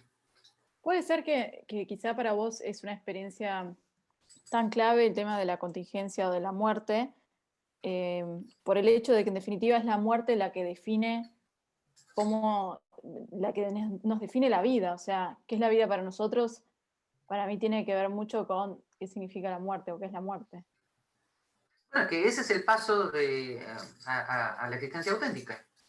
Pero yo creo que es un paso que se entiende después del cristianismo. O mejor dicho, después del judeo-cristianismo, ¿no? Antes yo no sé. No sé.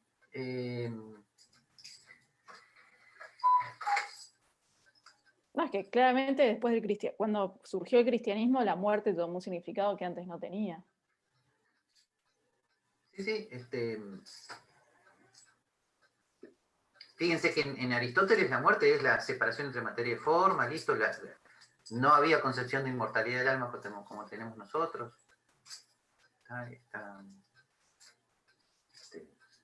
Así que, en fin. Recuerden la famosa película, bueno, por ahí Susana vos la viste, bueno, con esto la escraché, pobre, la película Cortocircuito, en los años 80. Yo la vi también. Bueno, Emanuel la vi, bueno, Emanuel, vos no eras viejo hoy, así que bueno, por eso. Acuerden, la escena que más me gusta de esa película es cuando el robotito, que tiene una pequeña conciencia existencial, ¿no? Comienza a jugar con una mariposa en el jardín de la casa de Stephanie, su primera amiga humana, ¿no? Y el robotito tiene conciencia de su existencia, pero es como un niño, muy limitada todavía. Empieza a jugar con la mariposa, y de repente la pisa la mariposa se muere, y entonces el robotito le dice a Stephanie, reassemble, Stephanie, reassemble.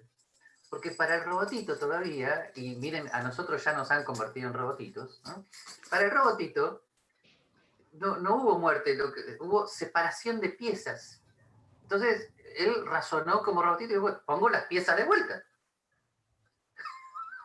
¿No?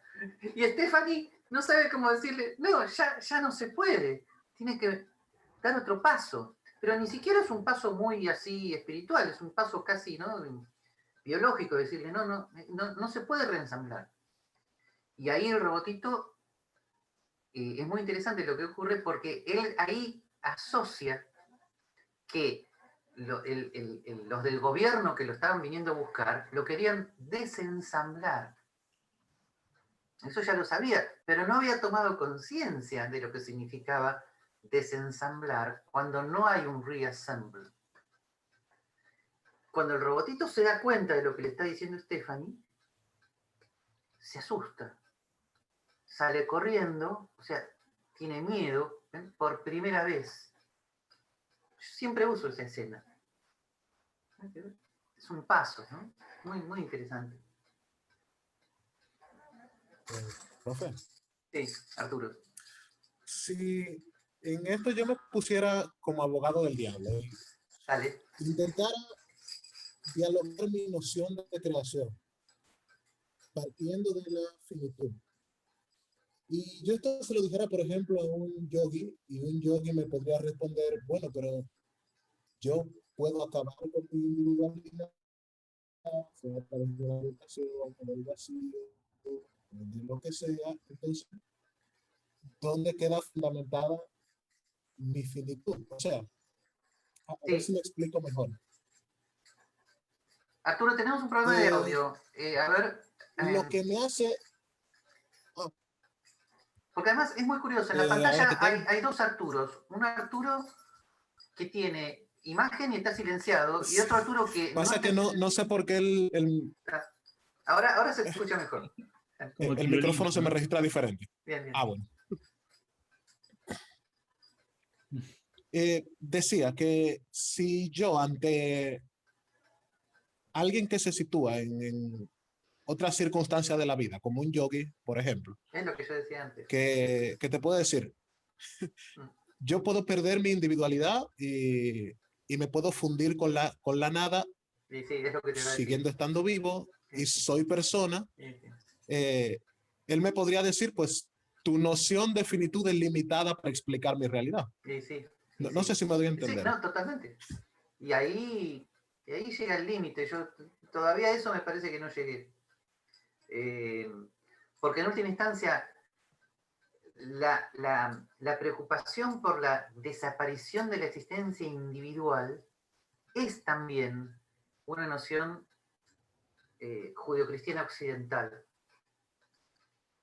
Entonces, ¿cómo dialogar con un budista sobre eso? Bueno, yo lo podría llegar a ensayar, pero no sé. Fíjense que, perdonen, ¿no? Que ustedes, gente, Luz, ¿estás ahí? Ayúdame si es necesario. Ustedes, me parece que ven más literatura que cine, pero recuerden que de Ghost in the Shield hay dos versiones. Una versión japonesa, que es un anime, y una versión occidental, que es una película. En la versión occidental, ¿no? El personaje de la película recupera su individualidad. Ese es el final feliz, típico occidental. En la versión japonesa, el final, que no sé si llamarlo feliz o no, tampoco se lo plantean como feliz, es finalmente ella se diluye en el gran océano de la nada. Y ese es el final. Miren qué interesante, uno es la versión japonesa y la otra es la versión occidental. Por eso,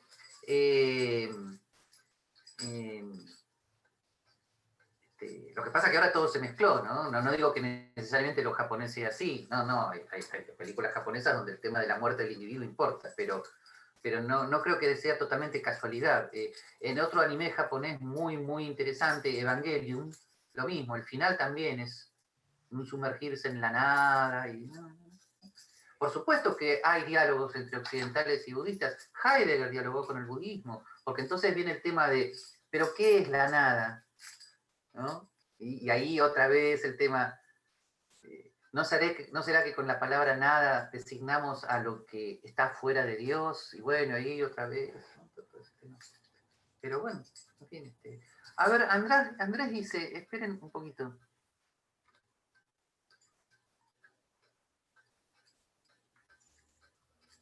Sí, Andrés, sí. Esas lecturas de la historia de la filosofía son así. La filosofía moderna es irredimible, lo único que se puede hacer es volver al medioevo. Pero desde todo punto de vista. Eso es un tema que ustedes saben que a mí me interesa, o sea, los más coherentes que rechazan la modernidad la rechazan en bloque, incluso con todo lo que nosotros consideramos progresos. Así que,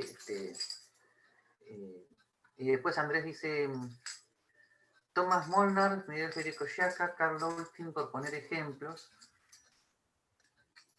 Ahí Andrés, ¿estás sin audio? Porque no logro entender qué quieres decir. No, perdón, tengo audio, perdón que lo escribí medio mal. Lo que yo te pregunto es si vos te propones en tu libro resolver esto, porque parecería que, por ejemplo, estos autores que cité, pero hay muchos más, ellos no, como que no tienen la respuesta. Todos tienen que volver a lo que era antes. Y si volvemos a lo que era antes, va a estar todo bien. Porque el mundo se jodió. Me parece que tenés razón en Thomas Molnar y en Karl Loting, que esa salida pesimista le viene de Heidegger, desde el último Heidegger, ultra nostálgico de lo premoderno. Miguel Federico Sciacca no, Andrés, por ahí hay algún malentendido, algún texto. Miguel Federico Sciacca rescata los elementos cristianos del humanismo y el renacimiento. Así que, en todo caso, no tiene la terminología que tiene Leocata, pero ahora si yo soy más optimista que ellos, sí, claro, el diálogo con lo moderno y lo contemporáneo, sí, claro que sí. Claro, de Sciacca yo había leído La Iglesia y la civilización moderna y...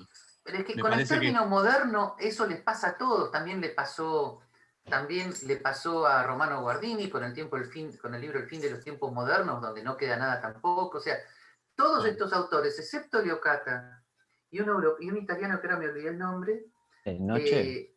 Exactamente, excepto Leocata y Augusto de Noche, todos estos dicen moderno y lo moderno es lo más asqueroso de lo asqueroso.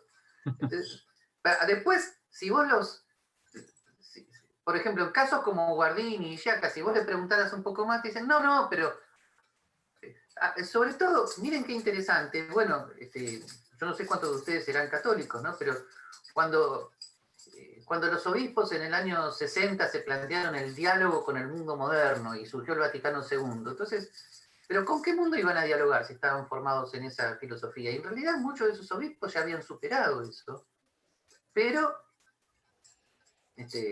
tal vez por sentido común o por intuición o por autores menores. Pero por algo, Andrés, esto para vos va a ser muy, muy interesante. El tomismo típicamente jesuita ultramontano que cerró filas junto con Pío IX, donde el rechazo de la modernidad parecía no tener remedio, ¿no? Es un tomismo muy cultivado luego, vos lo sabés perfectamente, por los lefebvrianos. Y estos, coherentemente, rechazan el Vaticano II porque el Vaticano II es verdaderamente la recuperación de los elementos cristianos del mundo moderno post-medieval. Distinción entre iglesia y Estado, libertad religiosa. El Vaticano II verdaderamente rescata todo eso. Entonces, y eso los lefebvrianos no lo pueden ver nunca. Y coherentemente se asciendan en un tomismo armado como la lucha contra toda la modernidad. Desde el siglo XIV en adelante, porque estos no rescatan nada, no queda nada. Digamos, la sabiduría humana termina en el siglo XIII para ellos.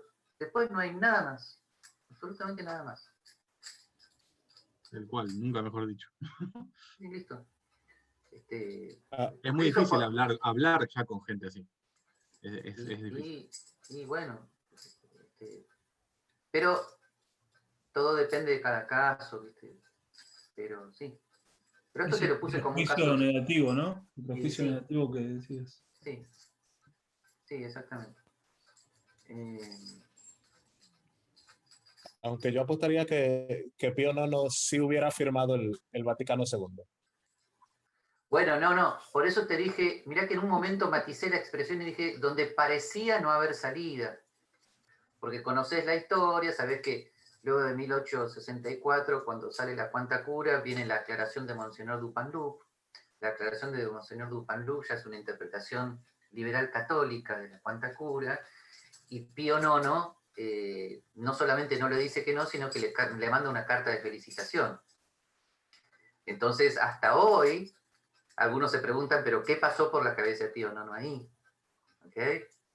Así que bueno, supongo, Arturo, que vos tendrás tus propias conjeturas, pero es muy interesante. Profe, historia, ¿no? No sé si usted sabe el detalle de que a Pío IX el Sacro Imperio casi lo veta por liberal, por lo que interpretaba de distintos sectores del Sacro Imperio era liberal. Bueno, cuando Pío IX es elegido. Cuando es elegido, sí. Sí, que cuando es elegido era un liberal, acuérdate, cambia después. Cambia después. Y lo mismo pasó, y lo mismo hubo un episodio similar con la elección de Pío X en su momento. El que fue electo fue Monseñor Rampolla. Monseñor Rampolla era un liberal católico, ¿no? Y como todavía en esa época, agárrense de lo que les voy a contar, los emperadores conservadores tenían poder de veto en el colegio cardenalicio, entonces Monseñor de Rampolla fue vetado, y ahí salió electo Pío X. Humano, demasiado humano, ¿no? ¿Ah? Hay cosas que mejor ni saberlas, ¿no? Sí, bueno, depende del momento del día en el que estés. Sí. Depende del momento del día. Espero no haberte arruinado la noche, pero fue así. Eso será tema para después, profe, pero yo creo que hay una gran correspondencia entre Pío IX y Hopi. Tema para después. A mí me gustan muchas cosas de Hopi. No, sí, entiendo lo que... Sí, la relación entre el paleo libertarianismo y sí. Pero, bueno, ok, habría que ver. Sí, tema para después.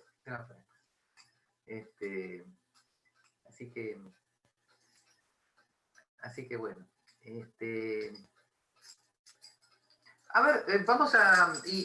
entonces,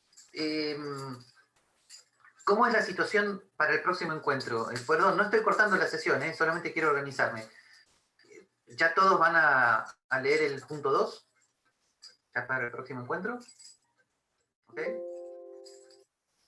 Porque me parece que el punto 1, como habrán visto, es también hasta luego, Inés. Es también digamos, el capítulo 1 es como una presentación también de mi modo de interpretar a Santo Tomás, ¿no?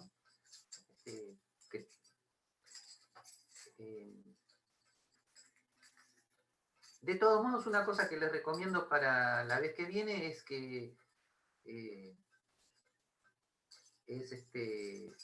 que revisen a ver si están de acuerdo, si les parece el modo en el cual trato el tema de la demostración de Dios como causa primera, porque es un modo con el cual no todos los tomistas van a coincidir. Ahora, ¿podrías especificar este capítulo o si no, páginas más o menos? Sí, ¿dónde está eso? Eso lo tenés en el punto 1, o sea, el comentario del capítulo 13, y lo tenés en el punto 2 cuando hablo del argumento principal. Ahí. ¿Y para la próxima? ¿Sí? Punto 2. Sí.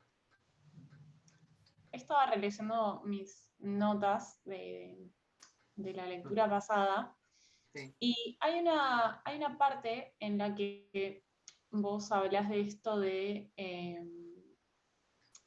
lo que se tiene en común es esta como conciencia de finitud, y decís, los dos saben que podrían no haber sido, lo que ocurre es que el primero conoce la causa de su ser y el otro no.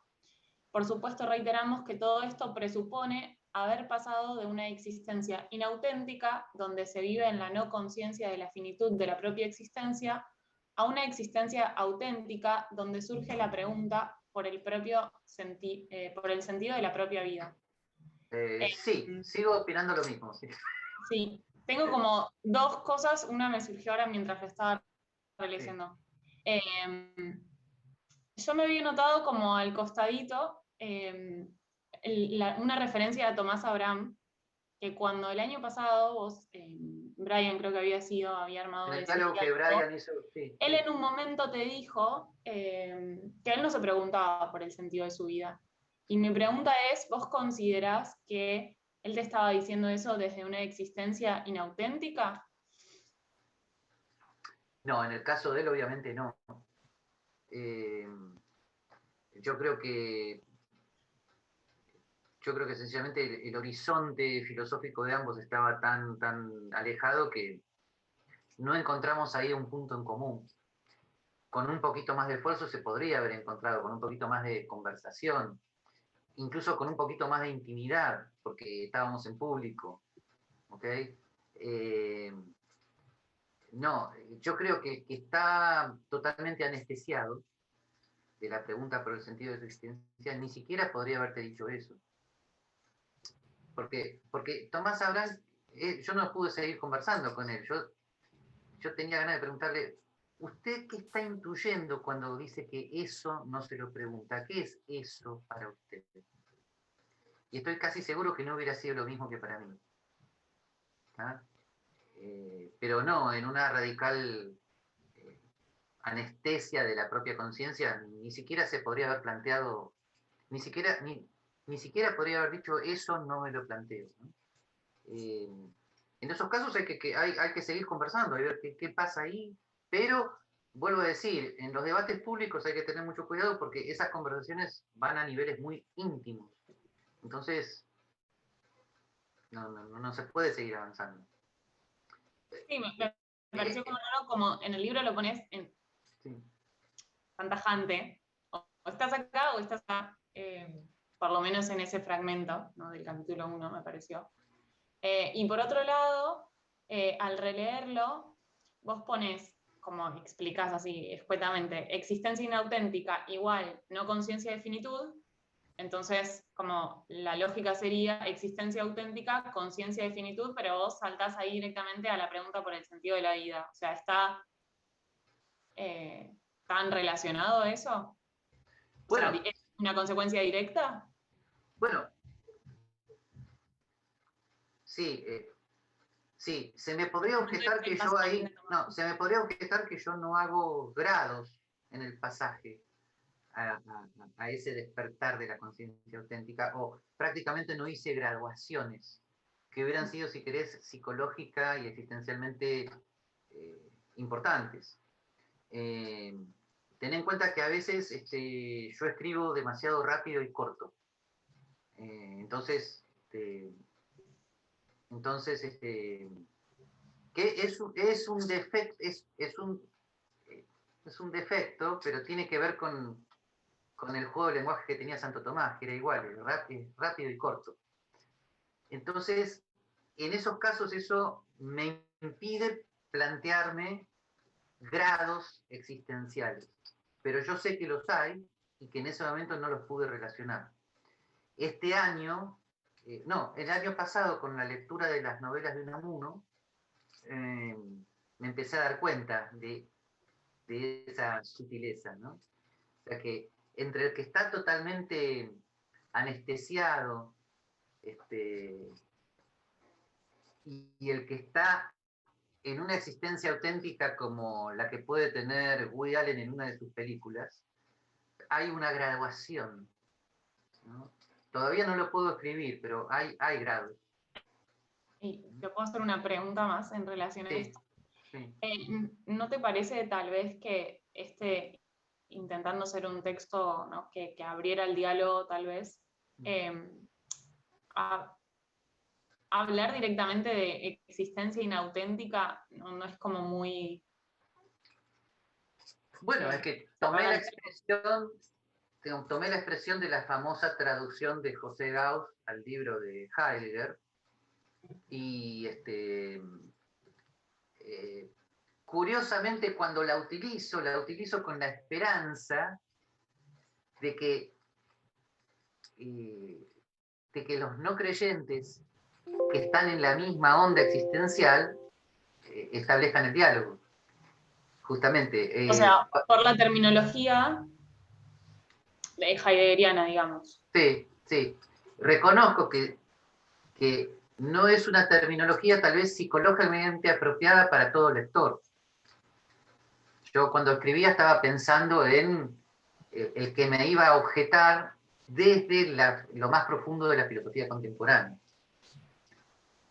Que sabés que eso es un punto que siempre a mí me entusiasmó mucho. O sea, los filósofos contemporáneos, cuando se plantean el tema de la existencia humana, ya sea creyentes o no, es como desde Buber a Levinas hasta Heidegger y hasta Woody Allen, que muchos se enojan de que yo los ponga al mismo nivel, es gente que están en la misma tónica, ¿tá? Entonces, yo estaba, cuando escribía, preocupado por esa línea de diálogo. Acordate que siempre hay una... acordate que yo últimamente estoy diciendo de manera desordenada que la psicología profunda es prácticamente... Es un horizonte muy similar a la filosofía de estos autores, ¿no? Entonces, en el diagnóstico de los grados de la existencia auténtica, posiblemente haya que utilizar autores como Freud, Fromm, Frankl, ¿no? Y que decir si son o psicólogos o filósofos en ese ámbito ya No, sería... yo igual voy más, o sea, como que lo voy a decir así como me sale, pero como que siento que te quedas más como en una cuestión académica, por así decirlo, y yo estoy refiriéndome tal vez a que para explicar esto vos hablas de que quien no puede ver esta contingencia en su vida está en una existencia inauténtica, y yo dudo de si eso, más allá de la terminología heideggeriana, o que ahora la mezcles con la psicología o todo esto que decís, como el marcar eso no cierra, psíquicamente hablando, a quien lee.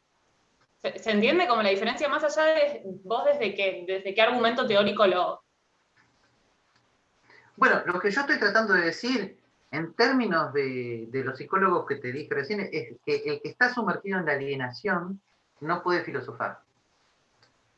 Pero puede ser antipático, pero cuidado, sabés que yo trato de no atacar a la gente, yo no ando diciéndole a la gente, sos un alienado, andate a la mierda. No, pero no puedo dejar de diagnosticar que el que está, y acá viene el tema del grado, el que está muy sumergido en la alienación, no puede filosofar, o sea, puede mantener un altísimo nivel de razón instrumental, ¿tá?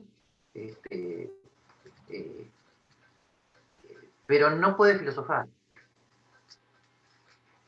Ahora, es antipático decirlo, reconozco, tengo que tener cuidado.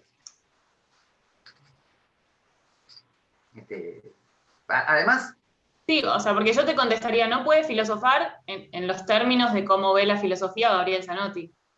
Y te contesto eso y me voy, y tipo, listo, chau. Mi diálogo. Bueno, sí, y yo en ese caso diría, miércoles, se me fue el diálogo la miércoles, tengo que buscar otro modo.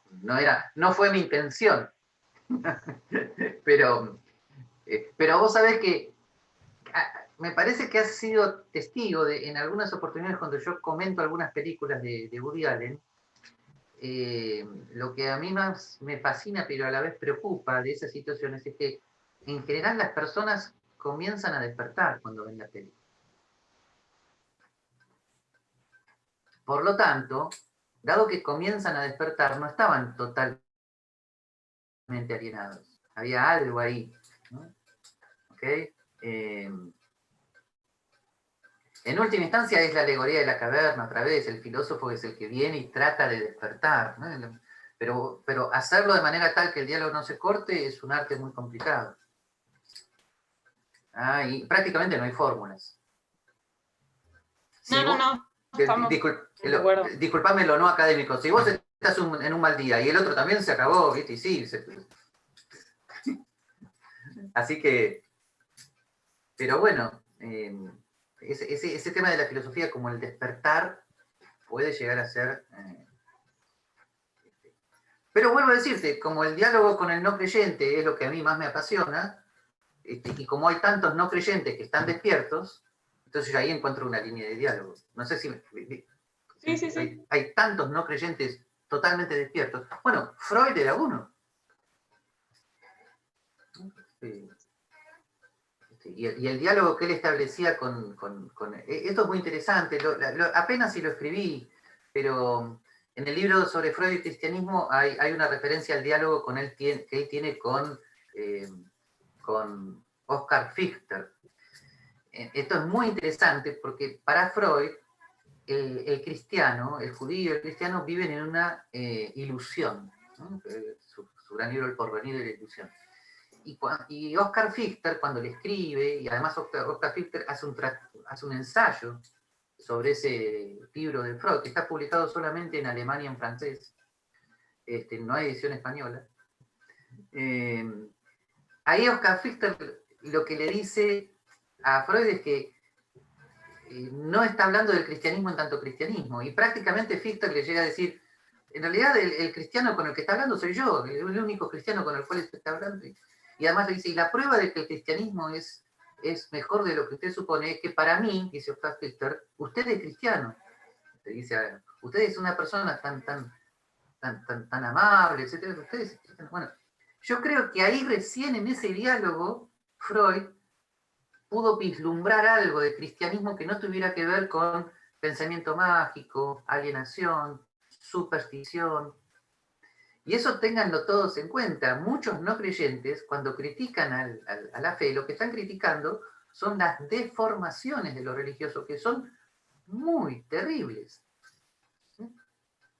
Pensamiento mágico, superstición, fanatismo, violencia. Y ustedes van a decir, ¿y qué hacemos con eso? Bueno, les di un ejemplo. Si ustedes leen las cartas que Oscar Fichter le manda a Freud, todas empezaban diciendo, estimado doctor, querido maestro, ¿no?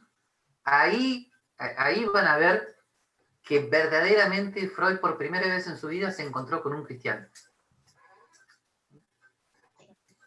Sí. Y en muchas respuestas Freud le decía, estimado hombre de Dios, le decía. Y cosas como, lamento yo no ver lo que usted está viendo, pero... y en una de las cartas, después de que Freud publica El porvenir de la ilusión, la primera carta que le manda a Fichter está bastante enojadita, y Freud le contesta con toda calma, no se enoja nada. Pero sí, es muy, muy interesante ese diálogo. Por suerte encontré, es casi inhallable, yo tengo en casa, si quieren un día lo podemos fotocopiar para todos y nos lo repartimos, como se hacía cuando yo era joven, hacíamos así. Yo encontré en una librería de libros viejos un inhallable, ¿no? Una edición española de las cartas entre Freud y Fichter. A ver, esperen que lo traigo. Si alguien llega a encontrar algo online, me avisa, pero les digo cómo es el nombre, porque es un libro sensacional. Espérenme.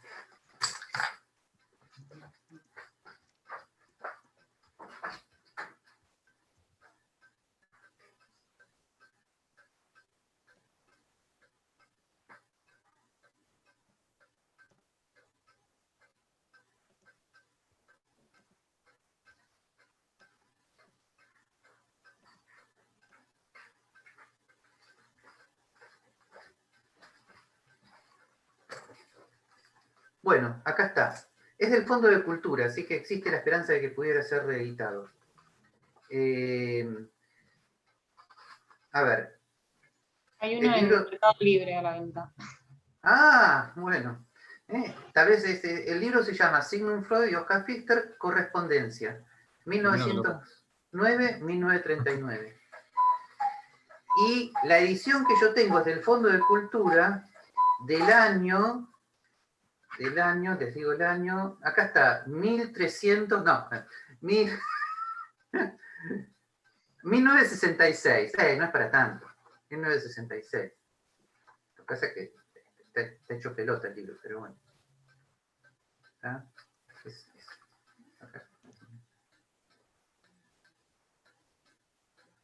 Así que bueno, si alguien lo puede encontrar online.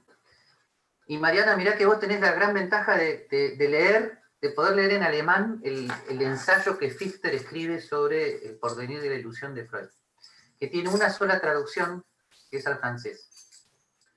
Y que una vez estuve a punto de comprarme en Amazon la edición francesa para adivinarla, pero estaba carísima. No la compré.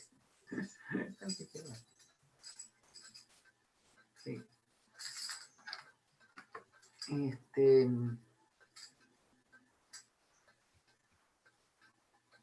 Esperen que Inés puso una cosita ahí. Ah, no. Era cuando avisaba que seguía. Pero sí, la verdad, esa inquietud tuya, Antonella, la tomo, ¿no? Y sabés que me preocupa, sí. hay que tener mucho cuidado en manejar esa dicotomía, existencia auténtica e inauténtica, de manera muy bruta, ¿no? Porque, sí. No, o sea, como que intelectualmente la entiendo, pero tal vez quien lo escucha puede sonar medio... Sí, sí, hay O que sea, tener porque en cuidado. el fondo es un juicio sobre la existencia del otro. Claro, ahí hay que hacer todas las aclaraciones de que no estás intentando juzgar a nadie, y que, etcétera, etcétera, pero el otro se siente juzgado, claro, sí. Sí, sí, hay que tener cuidado, tenés razón. O sea, quien te conoce, digo, cuando yo te pregunté lo de Tomás, me imaginaba lo que me ibas a responder. Claro. Pero... Y a eso iba también en relación al diálogo con saber, con lo del otro. Sí. ¿Cómo? Sí, bueno, por eso. Yo sé que vos das fe de lo que... Pero... Bueno, acá estamos en temas ultra delicadísimos. Hay como una pastoral del hablar filosófico que, bueno, que no tiene ninguna norma fija y... Pero acá donde tiene razón Emanuel, tal vez ahí el autor es Levinas. El autor lo que te propone como punto de encuentro es la misericordia con el otro. Y eso hay que practicarlo, porque es lo que te lleva a escuchar al otro. Entonces, aunque el otro esté en existencia inauténtica, la misericordia te lleva a escucharlo. Y la persona, acá sucede algo interesante. Cuando la persona comienza a hablar y hablar y hablar, si se siente escuchado, a mí me parece que en el sentirte escuchado hay una leve captación de alguna necesidad existencial. Entonces ya es como si el que se siente escuchado ya está como bajando algunos escudos. Perdón, me tocaron el timbre ya, abuelo. Hablando de escuchar. Sí, y yo voy a agregar algo no desde un punto de vista filosófico, sino de algo práctico que hago yo, que es todo resolución de conflicto. Eso es exacto una estrategia para kind of move forward the conversation, mover la conversación a llegar a ese punto de encuentro. Nada que ver en filosofía, pero I agree. No, pero igual ten en cuenta que un gran ámbito de la filosofía contemporánea se llama filosofía del diálogo, precisamente. Así que simplemente hay que tener cuidado ahí, hay que distinguir entre lo que los filósofos del diálogo llaman encuentro con el otro y lo que en un ámbito legítimo pero restringido sería una estrategia de negociación. ¿Ah? Bueno, son dos cosas diferentes. Ahora, la estrategia de negociación no es mala. ¿Está? Si yo voy a hablar, no dije dialogar, si yo voy a hablar con el presidente de Corea del Norte para que no me invada, ¿no? Bueno, bienvenidas todas las estrategias de negociación. ¿Tá? Ahora, los filósofos de lo que hablan es del encuentro con el otro, ¿ya? ¿No? Pero sin embargo está lleno de símbolos, que a veces parecen meramente estratégicos, pero son símbolos de acercamiento, ¿no? Así que, bueno, ahí Luz... ¡Oh, Luz! Parece que encontró el PDF. ¡Impresionante! Creo Luz, que es eso. sos una luz. Impresionante. Se puede descargar de esa página, pero está en inglés lo único. No sé qué tal será. Bueno, vemos, ya lo estoy descargando. Está bien. Sí, estoy viendo. ¡Oh! Claro, sí, estas son las cartas. Correcto. Sí. Ah, pero impresionante. No, simplemente hay que... Bueno, yo tengo una edición castellana, esta es una inglesa, ¿qué le vamos a hacer? Dependemos de la traducción, como siempre. Listo. ¿Ok? Así que... Bien. Muy bien, excelente. Bien. Bueno, déjenme ver cuándo nos encontramos. A ver, arreglemos entre todos cuándo nos encontramos, ya que esto está así tan informal y por lo tanto tan libre, tan ameno. Déjenme ver.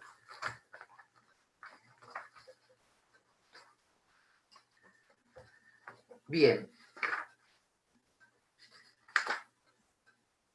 A ver, les pregunto. El miércoles 21, lamentablemente, tengo un compromiso académico inexcusable a las 18 horas.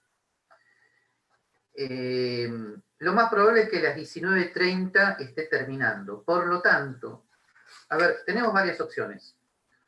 O hacerlo el miércoles 14, o hacerlo el miércoles 21 a las 20, o hacerlo el miércoles, cuando digo hacerlo me refiero a la próxima sesión, o el miércoles 28 a las 19. Bueno, ¿qué opinan? Creo que más o menos... El 14 me parece que no, porque estamos muy cerca, ¿no? Y podría ser entonces el 21 a las 20. O no el 20 a las 21. No. En todo caso, si vos no podés más tiempo, lo podemos hacer más breve, ¿no? El 21, digo, en lugar de, o sea, hacerlo hasta las 21, ponerle, para que no sea tan tarde. Podemos ir al grano e ir de 20 a 21, ¿ok? ¿Hacemos así? A mí me parece bien. Sí. Sí, por mí. Porque la actividad que tengo es ultra académica, así que tiene que exponer un doctor delante de otros doctores. Y, bueno, eso se va a acabar enseguida. Así que bueno. Bueno, hacemos así. Quedamos en eso, perfecto. Y avanzamos ya con el punto 2. Capítulo 2. Sí, avanzamos con el capítulo 2. Gabriel, 3 cosas en prestar atención en el punto 2. Danos un club. Bueno, a ver, la primera y fundamental, muchas veces se te va a decir que Santo Tomás te habla de la esencia de Dios. Bueno, y acá descubrimos un Santo Tomás que te dice, de Dios lo que se puede decir es lo que no se puede decir.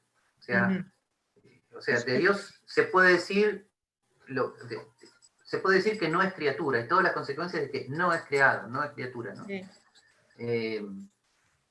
Y hay un énfasis muy, muy importante en eso, y la consecuencia, el diálogo con lo contemporáneo sería que ahí ya Santo Tomás comienza a colocar algunos límites a la razón humana dentro de todo lo que él la estira y le exige, pero sin embargo, y eso es un tema muy importante para la filosofía moderna y la contemporánea. Así que yo te diría que eso sería, a ver si hay alguna cosa, ¿no? En ese punto, espera.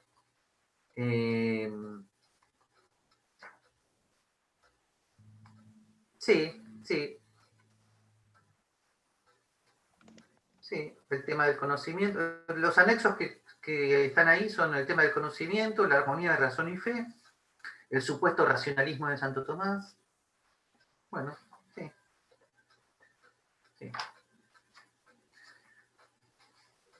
Así que bueno. Gracias, Gabriel. Muchas gracias. Bueno, ¿listo? ¿Quedamos en esto? ¿Quedamos en contacto? Gracias. Bueno, gracias. Nos vemos el 14. Tengo una